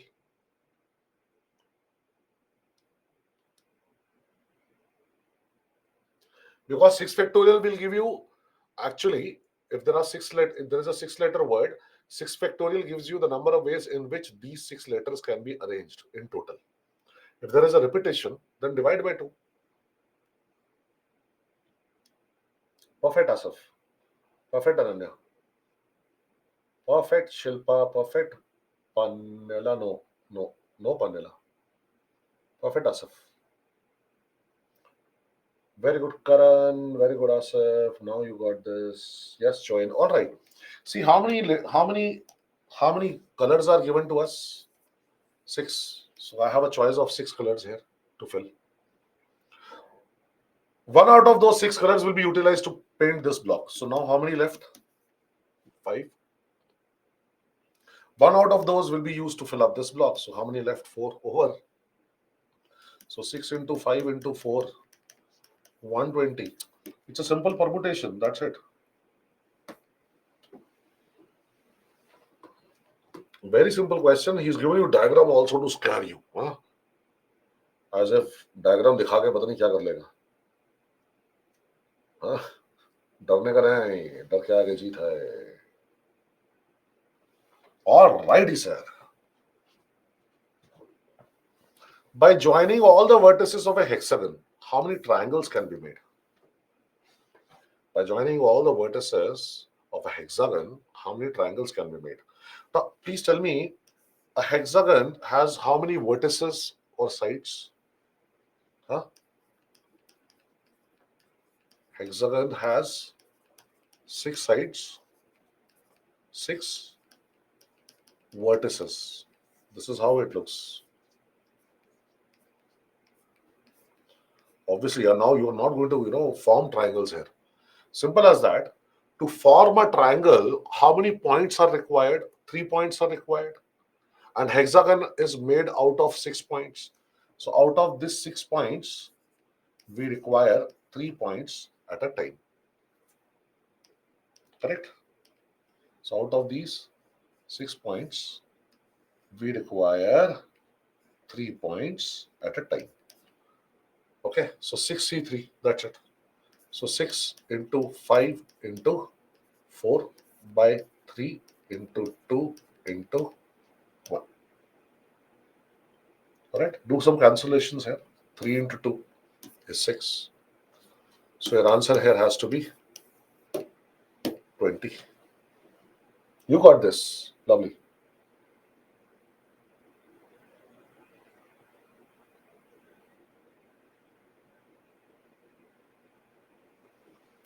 Okay.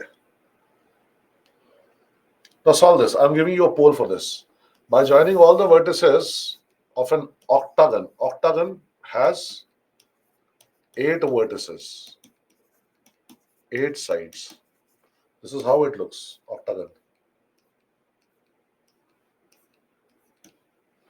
1, 2, 3, 4, 5, 6, 7, 8. How many triangles can be made? I'm giving you a poll. I want you to mark the answer in the poll now.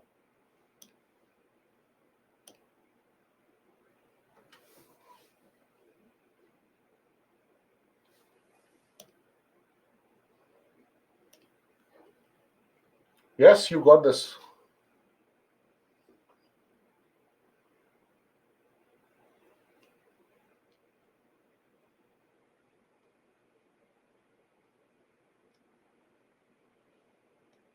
%74%. Others, please buck up. So no, actually, in a combination, obvious thing is that there is no repetition. It is only in an order that a repetition will happen. Okay. Obviously, there is no repetition. No. If out of 5 boys you have to select 2 boys, those 2 boys are getting repeated. Fine, because there is no difference between the boys. But it is not one boy who will be repeated. One boy cannot be chosen 2 times if you are choosing 2 people out of 5. So anyhow, this happens to be 8 points. So 8 C3. So 8 into 7 into 6 by 3 into 2 into 1 cancels. 8 sevens are 56. No, pole was there, Sian. It was very much there. Now, be careful. By joining all the vertices of a hexagon, how many diagonals can be made? Now, what is a diagonal?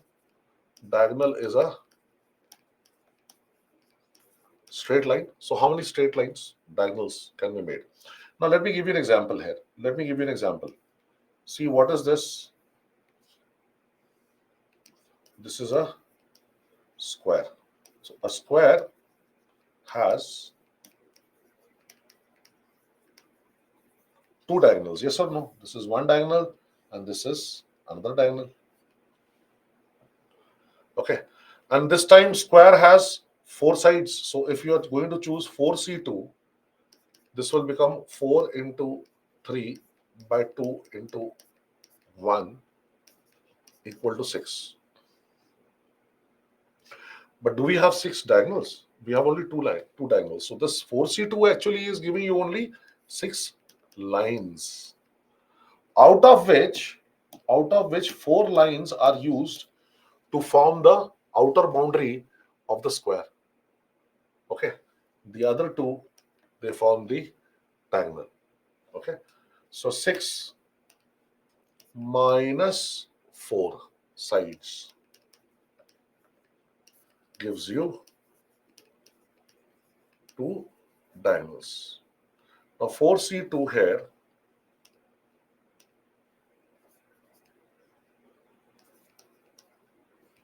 only gives number of lines. So here, now onwards, please remember this. This is an important fundamental which I am giving you here. Okay.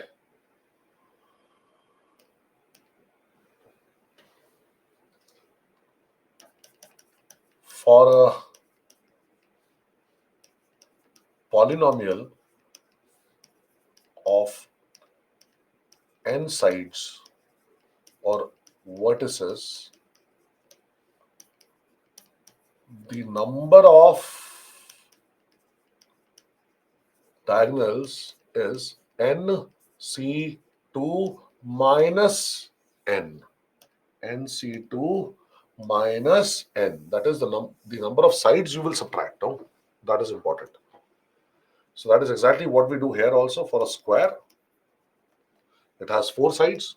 So it should be 4c2 minus 4. Now you will get it. See? All right, now find out for this one. For an octagon, how many diagonals? For an octagon, how many diagonals? You already have the formula nc2 minus n. Even after my giving the formula, let me see how many of you are not able to answer. Huh? And why is it so that you're not able to answer? I want to know.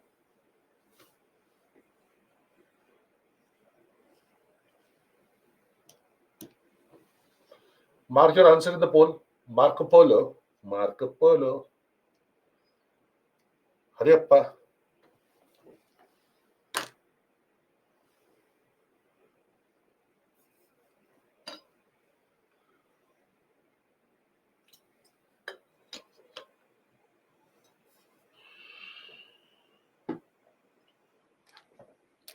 66%.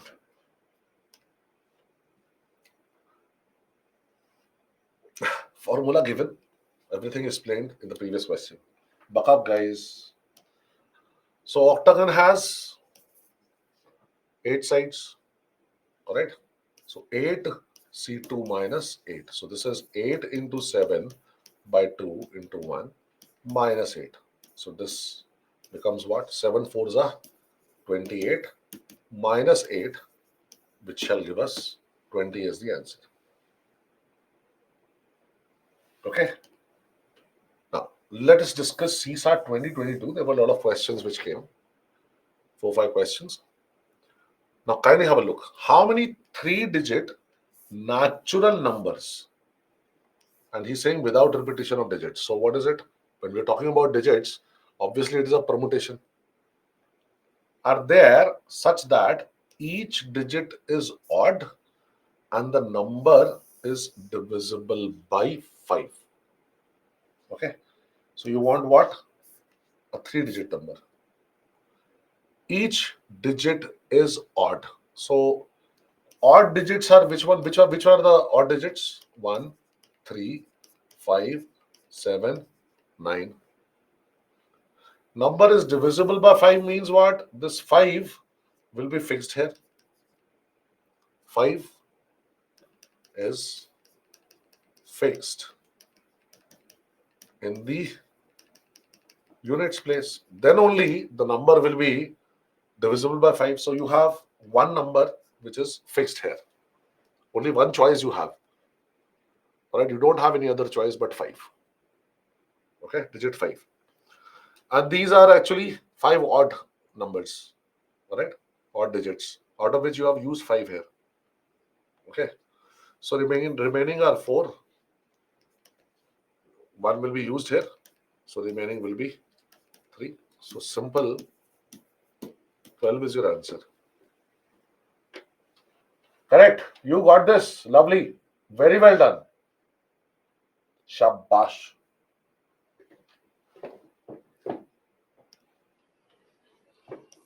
Look at this. CSAT 2022.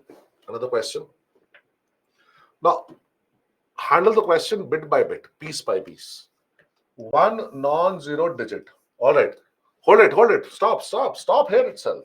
One non-zero digit.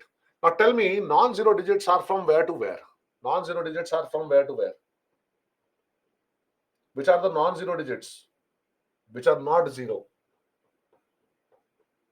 Yeah, it is from 1 to 9. That is 1, 2, 3, 4, 5, 6, 7, 8, 9. One vowel.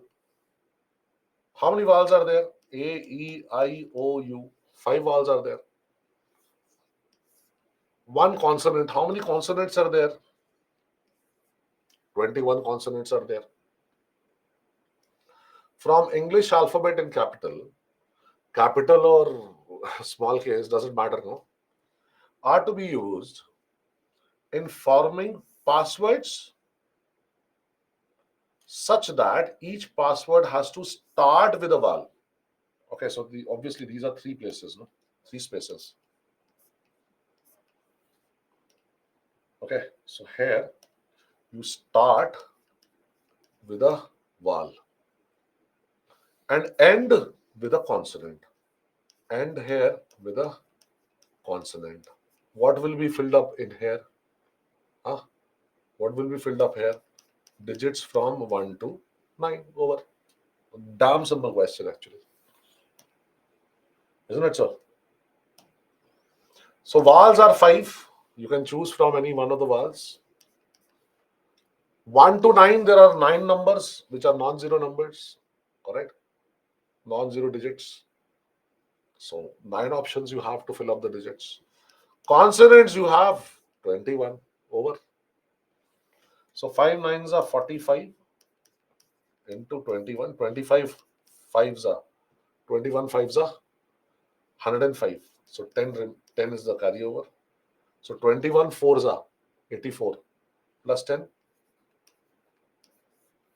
94. So 945 should be the correct answer. You got this.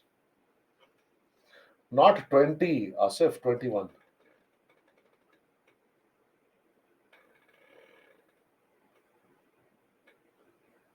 Nowhere it is written, Shahid, that 3 digits number is to be formed. So you are saying 3 digit password. That is what you mean. So what is given here? One non-zero, one vowel, and one consonant are to be used. Are to be used. So that means that there are three things which are to be used in forming passwords. And starts with a vowel, ends with a consonant. Okay.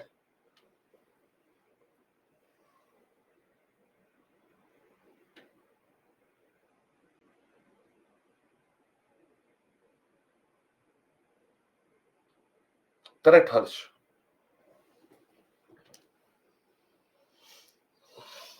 All right, sir.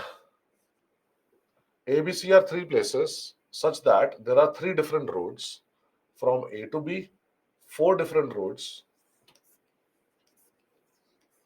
from B to C, and three different roads from A to C. In how many different ways can one travel from A to C using these roads?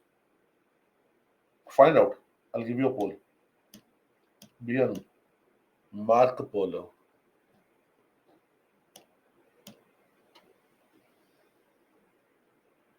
Very good, Asif.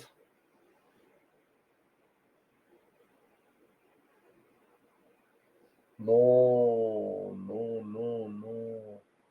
Very good, Harsh.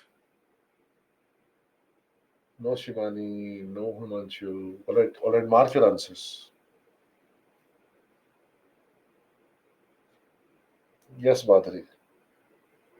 No, Shahid. No, Shivani.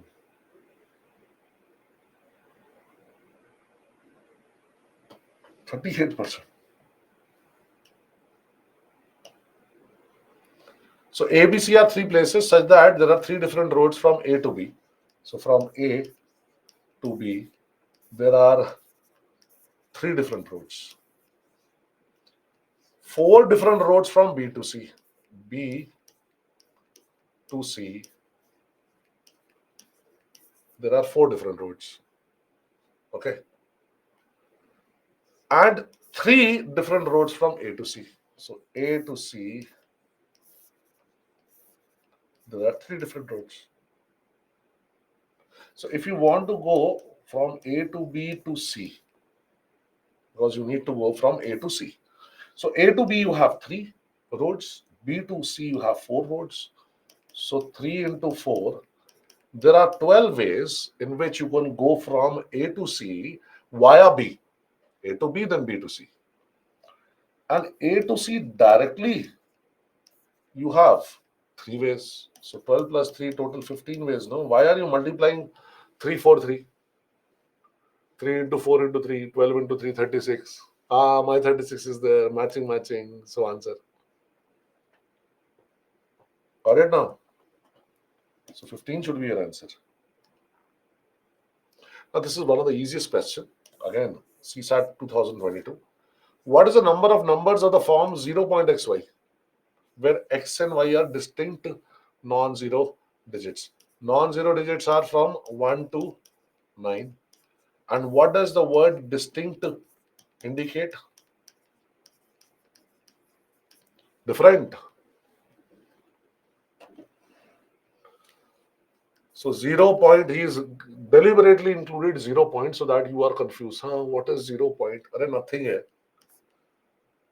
All right, from non-zero digits, now you have to form two-digit numbers, these two places, x and y. So here, from 1 to 9, you can fill up any number. So you have 9 options. One will be used. So here now you're left with 8 options. So simply 72 is the answer, sir. That's it. One step only. Radhika, which part do you want me to repeat?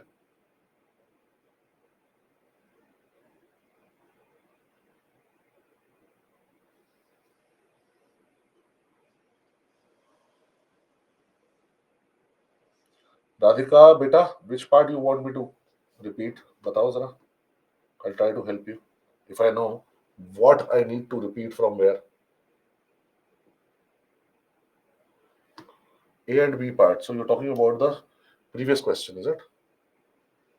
See, it is given A to B. You have three different roads. So from A to B, three different roads. B to C, you have four roads. So you have total 12 routes, no? 3 into 4. This is the one that you are not able to understand, right? If not, then say, please type, sir, how we got 12. Then I will explain to you. No. Vritika, if X and Y would have not been distinct, then 9 into 9, not 8 into 8, 9 into 9. 9, na? 1 to 9 are 9 digits, no? 9 into 9, 81 we would have got.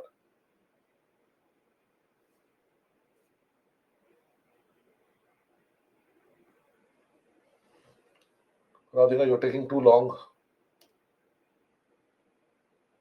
No, don't say sorry, beta. Vritika, don't say sorry. That's all right. Yes, Zainab, please tell me, what should I repeat? Which part you want me to repeat? Look at it. Understand. Prithvi, I'm saying if they were not distinct, if the digits were not distinct or different, it means that repetition is allowed. So in that case, you have 0.9 into 9, that is 81 numbers. 1 to 9, any number can come. It can repeat also. You can have 11, 22, 33, 44. Likewise, so 9 numbers will increase, no? 72 plus those 9 numbers. Which are those 9 numbers? 11, 22, 33, 44, 55, 66, 77, 88, 99. Those 9 numbers will increase, no? 72 plus 9. Very much, Radhika. This is the maths class. Your reasoning is over.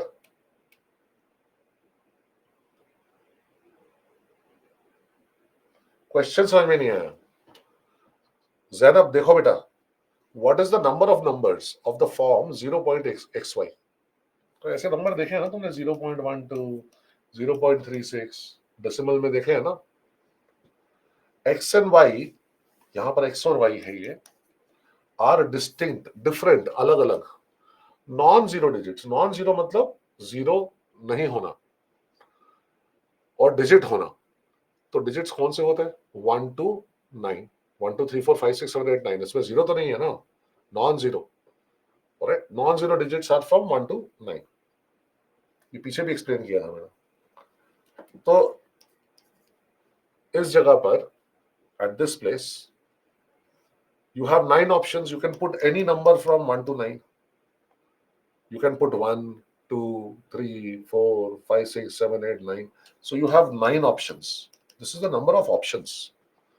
9 options है तुम्हारे पास. या तो 1 डाल दो, या 2 रख दो, या 3 रख दो, या 4 रख दो, या 5 6 7 8 9, कोई भी नंबर रख दो. 9 नंबर में से अब एक नंबर तो रख दिया. You have put 1 number here. Now how many remain? 9 में से, इन 9 नंबर्स में से एक नंबर यहां पर लगा दिया. कोई भी एक नंबर लगा दिया तो कितने बचे? 8 बचे. 8. So here you have 8 options to choose from to fill up this position. So total numbers will be 9 into 8, 72. Late join किए क्या? चलो,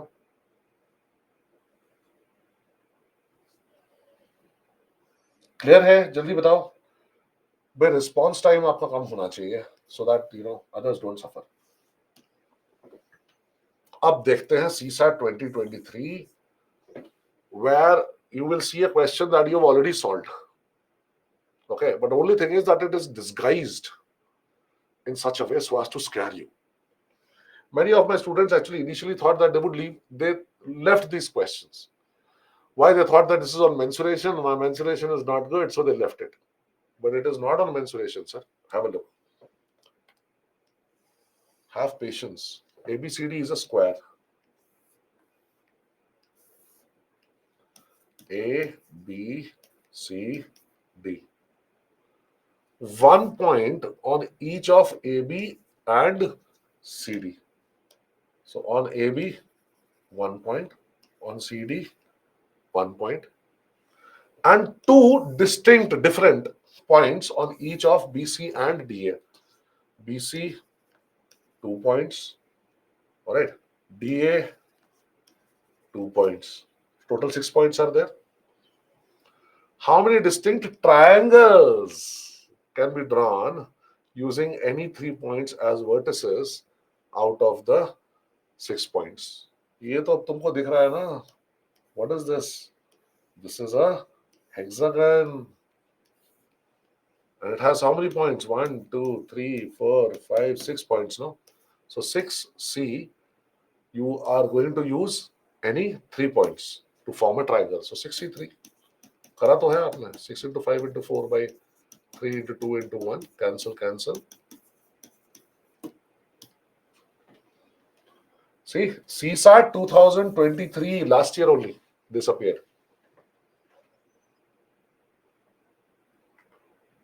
Got this?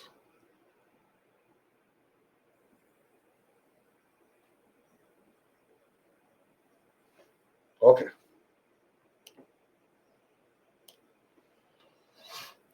Now, CSAT 2023 questions only we are going to make. Now, have patience and then solve a question. You should be in a position to solve. How many distinct means different 8-digit numbers. 8-digit numbers you have to form. Oh, 8-digit, huh? 1, 2, 3, 4, 5, 6, 7, 8. 8 digits. So draw 8 spaces here. Can be formed by rearranging the digits of the number 1, 1, 2, 2, 3, 3, 4, 4. Such that, now he is describing a condition to you. Odd digits occupy odd positions. Even digits occupy even positions. Now you have to identify even and odd positions here. Okay. Very simple. See, you know this is first position. This is second. This is third. You always count like this, no? From left to right. Fourth position. Fifth. Sixth. Seventh. And eighth. True? Now you know that this is an odd position first. Then third is also odd. Fifth is also odd. Seventh is also odd. Okay. And you also know second means even position. Fourth is even position. Sixth is even position. Eighth is even position. Got it? Now, which are the odd numbers available with you? इसमें देखो ना 1 1 3 3 1 1 3 3. And which are the even digits which are available with you? 2 2 4 4. Look at here. 2 2 4 4. Digits we are talking about. Digits. So in the odd digits, if I want to place odd digits alternately. So that means I have 4 digits to choose from. Either I will put 1, then 1 or 3 or 3. Okay. 1 out of that will be used. 1 digit will be used here. So remaining are 3. 1 digit will be used here in the third position. Then fifth position is odd position. Okay. So we have just 2 choices. And then seventh position, the remaining odd digit we will put. So this is going to be 4 factorial. Hold on. Don't worry. Okay. So here now you know that there are 2 1s and 2 3s. So this shall be divisible by 2 factorial for 2 1s. Again 2 factorial for 2 3s. Correct?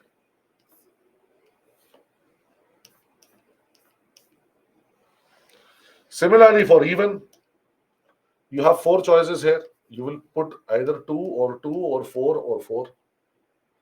1 will be used. So 3 choices here. Second, fourth, sixth, and eighth position are even. So 1 will be used. So 2 choices here. 1 will be used. So 1 choice here. Remaining 1. So again, these four numbers can be arranged in 4 factorial ways. But then there are, see, two twos. So 2 factorial for repetition of twos and two fours. So divided by 2 factorial for repetition of fours. That's it.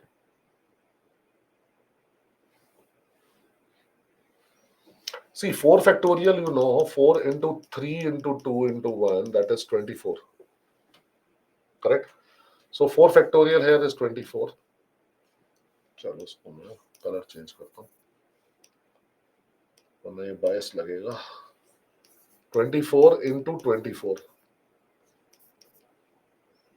divided by what is this 2 factorial is 2. See, 2 factorial is 2 into 1, that is equal to 2 only, no?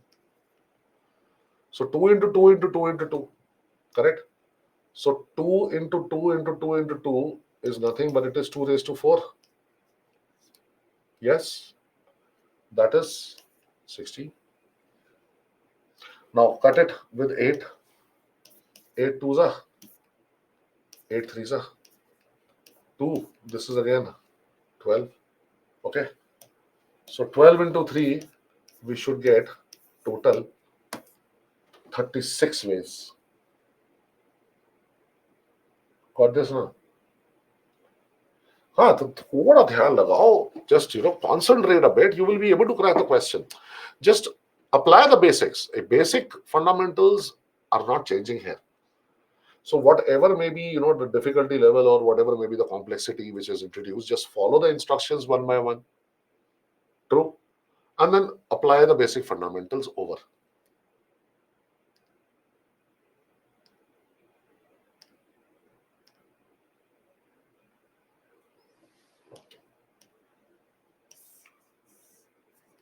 So similarly, look at this question. CSAT 2023. Repeat which part, Radhika? Indicate which part. Look at the complete question. Spend some time.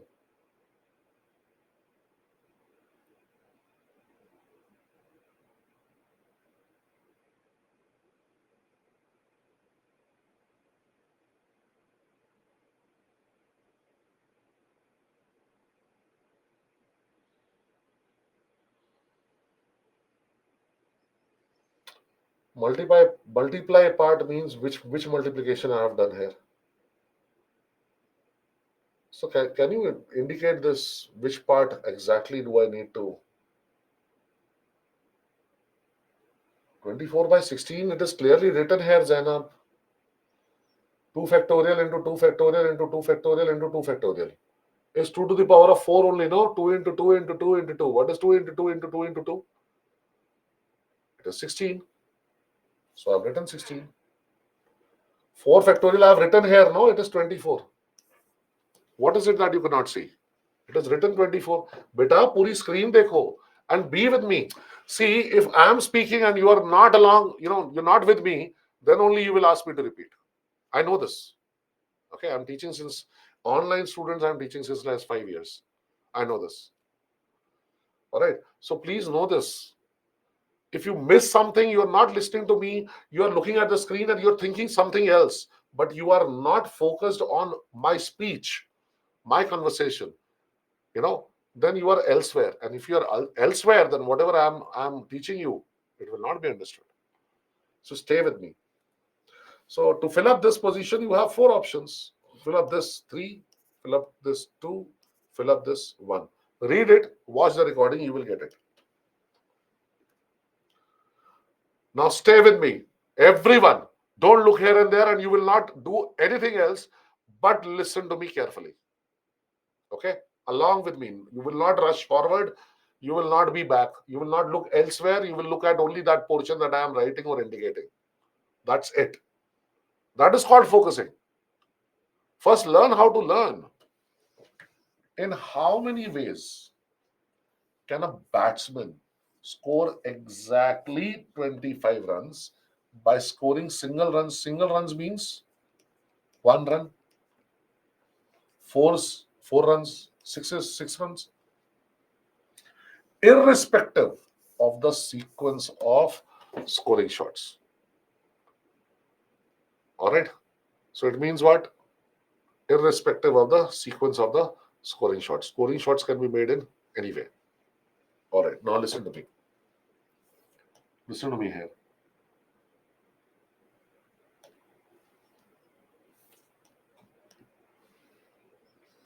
Here we have singles.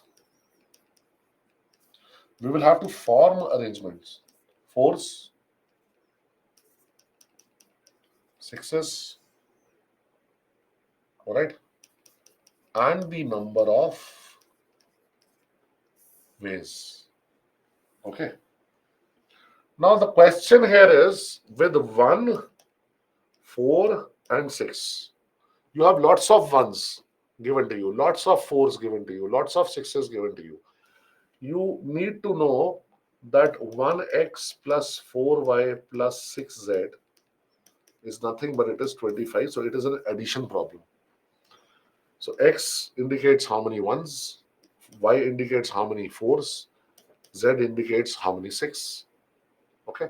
So let us not look at that because look at this one because it confuses us. So chalo karte hain. First thing which I am taking is no 4, no sixes. Batsman takes 25 singles. All 25 runs he's making by taking 25 singles. So how many ways are there? Only one way is there, no? Yes.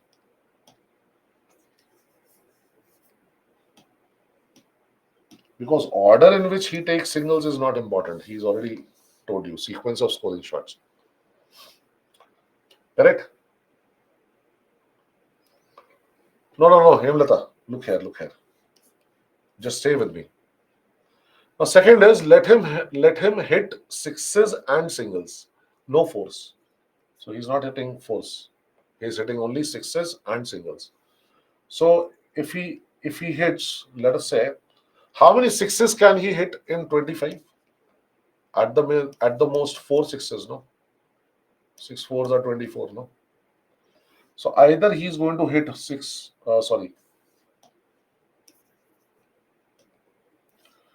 sixes or 3 sixes or 2 sixes or 1 6.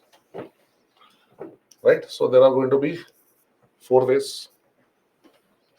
Now see, where you are going to take more time is if 4 sixes are hit, then 1 single will be taken. If 3 sixes are hit, 6 threes are 18. 25 minus 18, 7 singles he's taking. Forget it, how many singles he's taking? Huh? The whole point is he's taking some singles here. All right.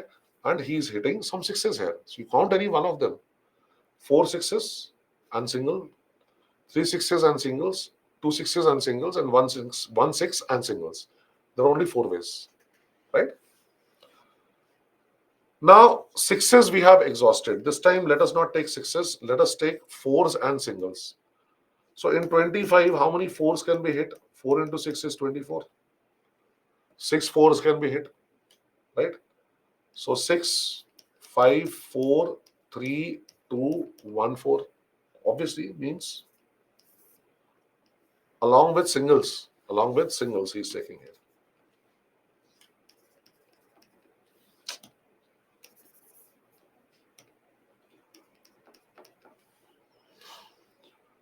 Correct. So first case was no 4, no 6, only single. One way. Second case was number of sixes and sixes were hit and singles were taken. So there are 4 ways. All right. Then third was only fours and singles. Now the next one will be 6 and 4 and single. Okay. So let us say he hits 1 6. After hitting 1 6, 25 minus 6, 19 runs remain. So now he is hitting 6 also, 4 also, and a single also. In 19, how many fours are there? Divide 19 by 4, no? 4 fours are there, no? 4 fours are 16. So he can hit 4 fours or 3 fours or 2 fours or 1 4. Along with singles. So there are 4 ways. If he hits 2 sixes, then 25 minus 12 runs completed, remaining 13 runs. In 13 runs, how many fours can he hit? 3 fours, no? 3 fours are 12. So he can hit 3 4s or 2 4s or 1 4 along with singles. Singles you don't calculate, wastage of time. So 3. If he hits 3 6s, he's already hit now 18 runs. So 25 minus 18 is 7.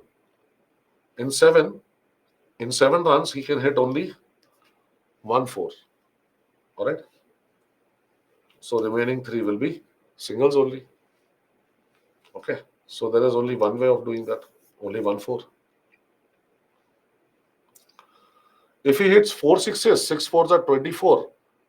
25 minus 24 is 1. Okay. Simple addition subtraction problem this is actually. So obviously he can't hit a 4 here. Is this clear? Is this clear?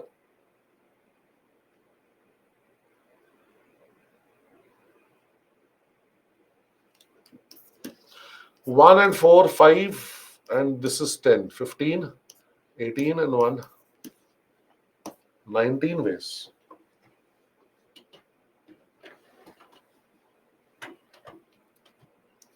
Total 19 ways.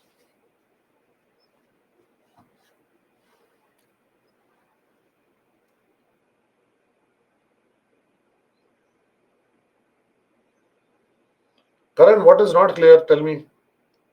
Combination of 4 and 6. He hits 1 6. If he's hitting 1 6, Karan, out of 25 runs, he has already made now 6 runs. Now, how many more runs he can make? 19. Now, he's not allowed to hit another 6. So, in 19 runs, he can hit 4s. How many 4s can he hit? 1 4, 2 4, 3 4, 4 4s. 4 4s are 16. He can't hit 5 4s. No, 5 4s are 20, which is more than 19 runs. He has to score 19 runs, not 20. So he can hit at the most 4 4s, 1 to 4. So 4 ways here. Now, similarly, if he hits 2 6s, so out of 25, he has already made 2 6s. 6 into 2 is 12. 12 runs he has already made. So how many remaining? 13 runs are remaining. 13 runs he can make by hitting 4s. So to make 13 runs, how many 4s can he hit?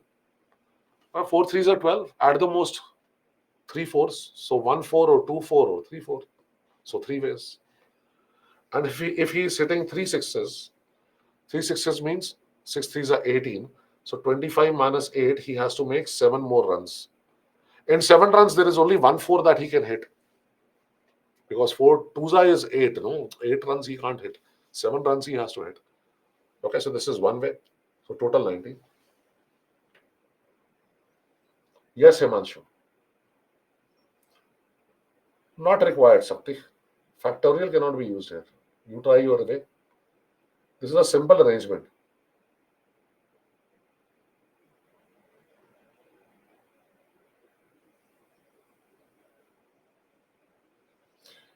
Fours into 5 plus ones into 5 equals 25. Meenakshi, we have covered here, no? Fours into 5. 5 fours can be hit. 6 fours can also be hit. 4 fours can be hit. 3 fours can be hit. 2 fours can be hit. 1 fours can be hit. All are covered, no? Maximum fours, if you say, is 6. 6 fours are 24. So obviously he can hit 1 4 to 6 fours. 1 4 or 2 4, 3 4, 4 4, 5 4, 6 4.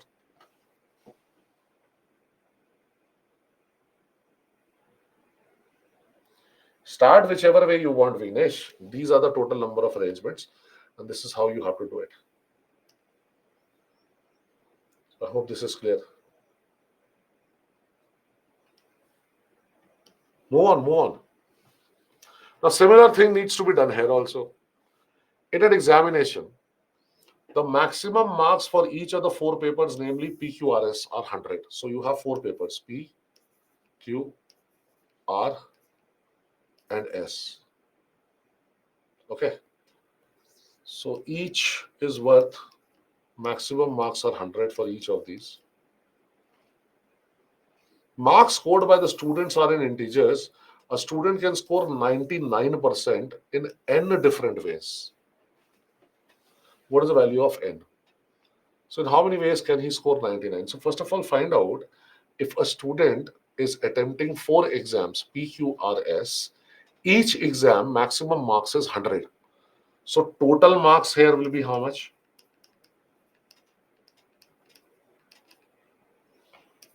400, yes or no? 100 into 4. Okay.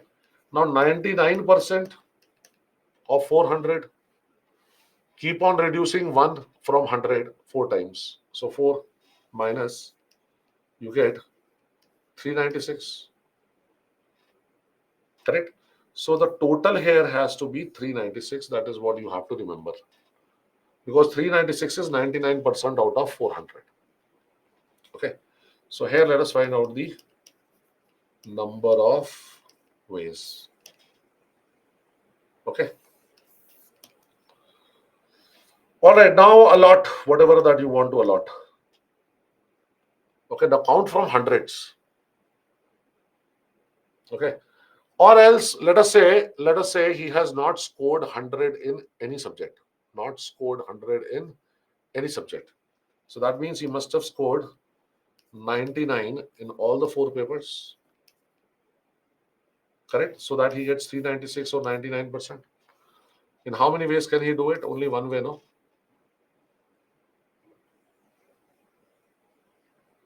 Correct or not? How it becomes 396? Radhika, do some work from your side also.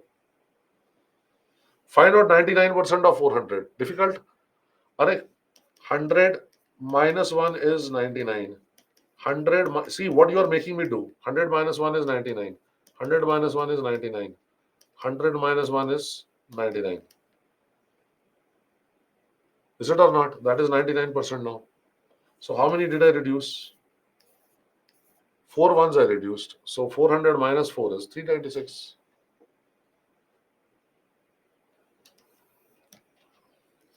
See, if there is a doubt in your mind, first try to, solve it yourself. Try to understand yourself. Okay. Otherwise, it becomes spoon feeding, which would mean that your brain is working less. See, I have no problem. I can tell you everything. But the point is, you should solve, no. And solving will be done by you only if you try and ask less, do more. Have you understood this particular part that I have written here? There's only one way that one student can score 99 marks in all the 4 subjects. All right. Now let us say he scores 100 in one subject. So he will score 98 here, 99, 99. This also amounts to 396. What did I do? I increased this by 1. Okay. And I decreased this by 1. Balance, no? Plus 1 minus 1. Yes. So there are 4 numbers here. In how many ways can they be arranged? 4 factorial ways. But then 99 is repeated. So divided by 2 factorial. So that is 4 into 3, which is equal to 12 ways. Got it? Same thing we are doing as we did for words. Now let us say he scores 100 marks in 2 papers. Okay. Now he can do 2 things. One is he can score 98 98 here. Now total still is 396. Or 100 100 and then 99 and 97. This is also 396. See, I'm just increasing 2 and then subtracting 2. Here also, doing the same thing, increasing 1, increase and reducing 1.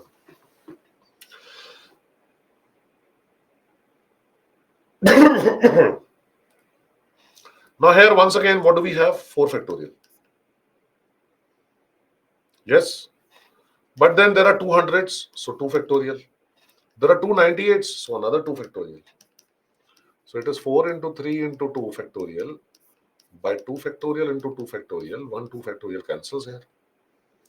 Another cancels 4 here. So you get 6 ways here.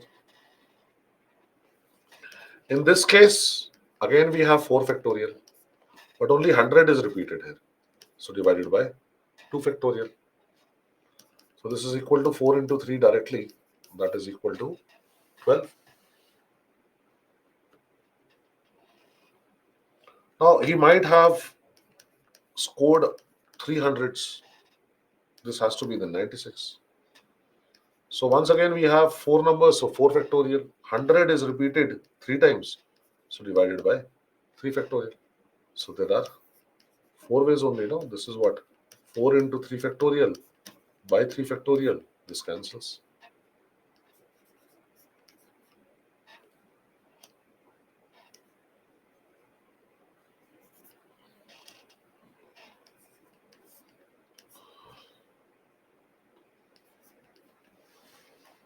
Clear? Simple. That's it. The total here 12 and 12, 24 plus 6 is 30 plus 4 and 1 should give us 35.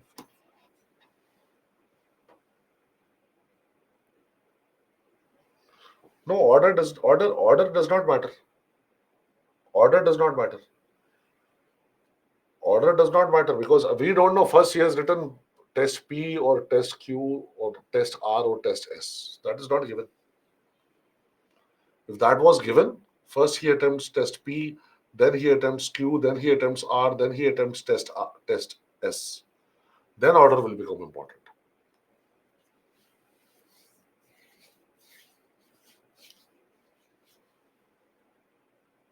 It is time consuming. Yes, I agree. I absolutely agree.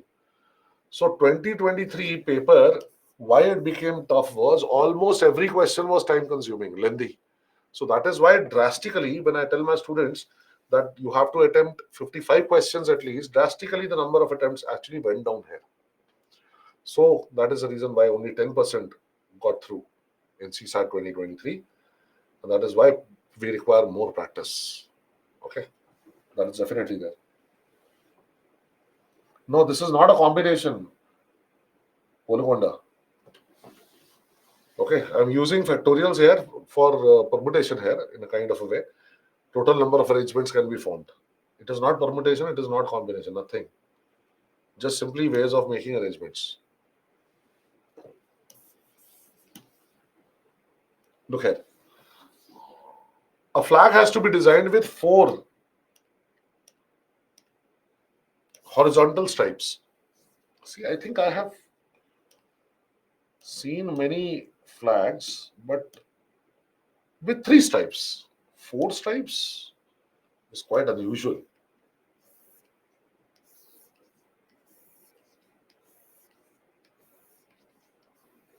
Ours is a tricolor. True. But this is different. Now using some or all of the colors, red, green, yellow. 3 colors are given to us. Red, green, yellow. What is the number of different ways in which this can be done so that no 2 adjacent stripes have the same color? Adjacent stripes, neighbors, should not have same color.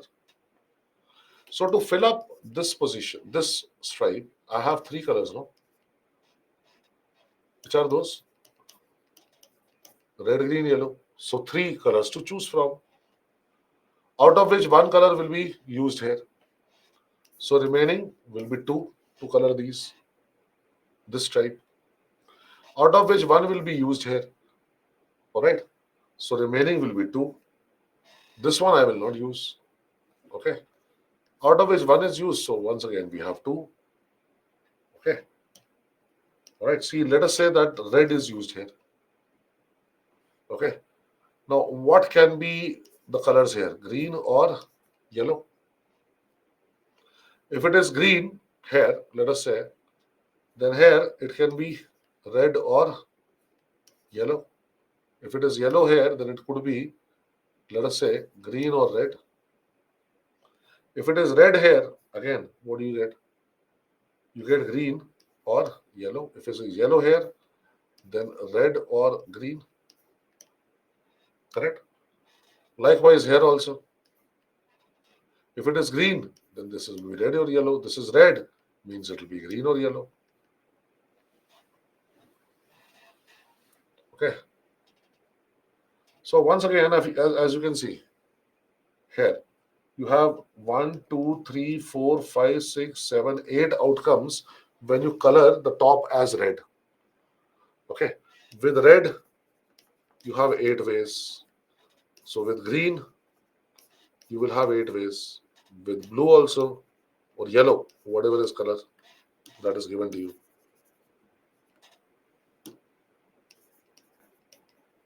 Another 8 ways. So total 24. But who wants to make these arrangements? Simple, no. You have 3 colors to color the top stripe. One will be used, so 2 left. So those 2, any one can I choose? I can choose here to color the second stripe. One will be used. All right, so 1 left and 1 previous one. Let us say red. Here, as you see, no, this is red, this is red. So again, choice of 2, again, choice of 2. So 3 into 2 into 2 into 2. That is 3 into 8, which is equal to 24.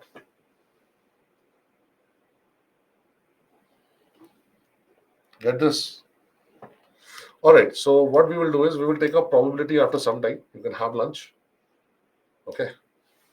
Or we have a break till 3:45 or 3:45, right? Because we have already started a little bit late.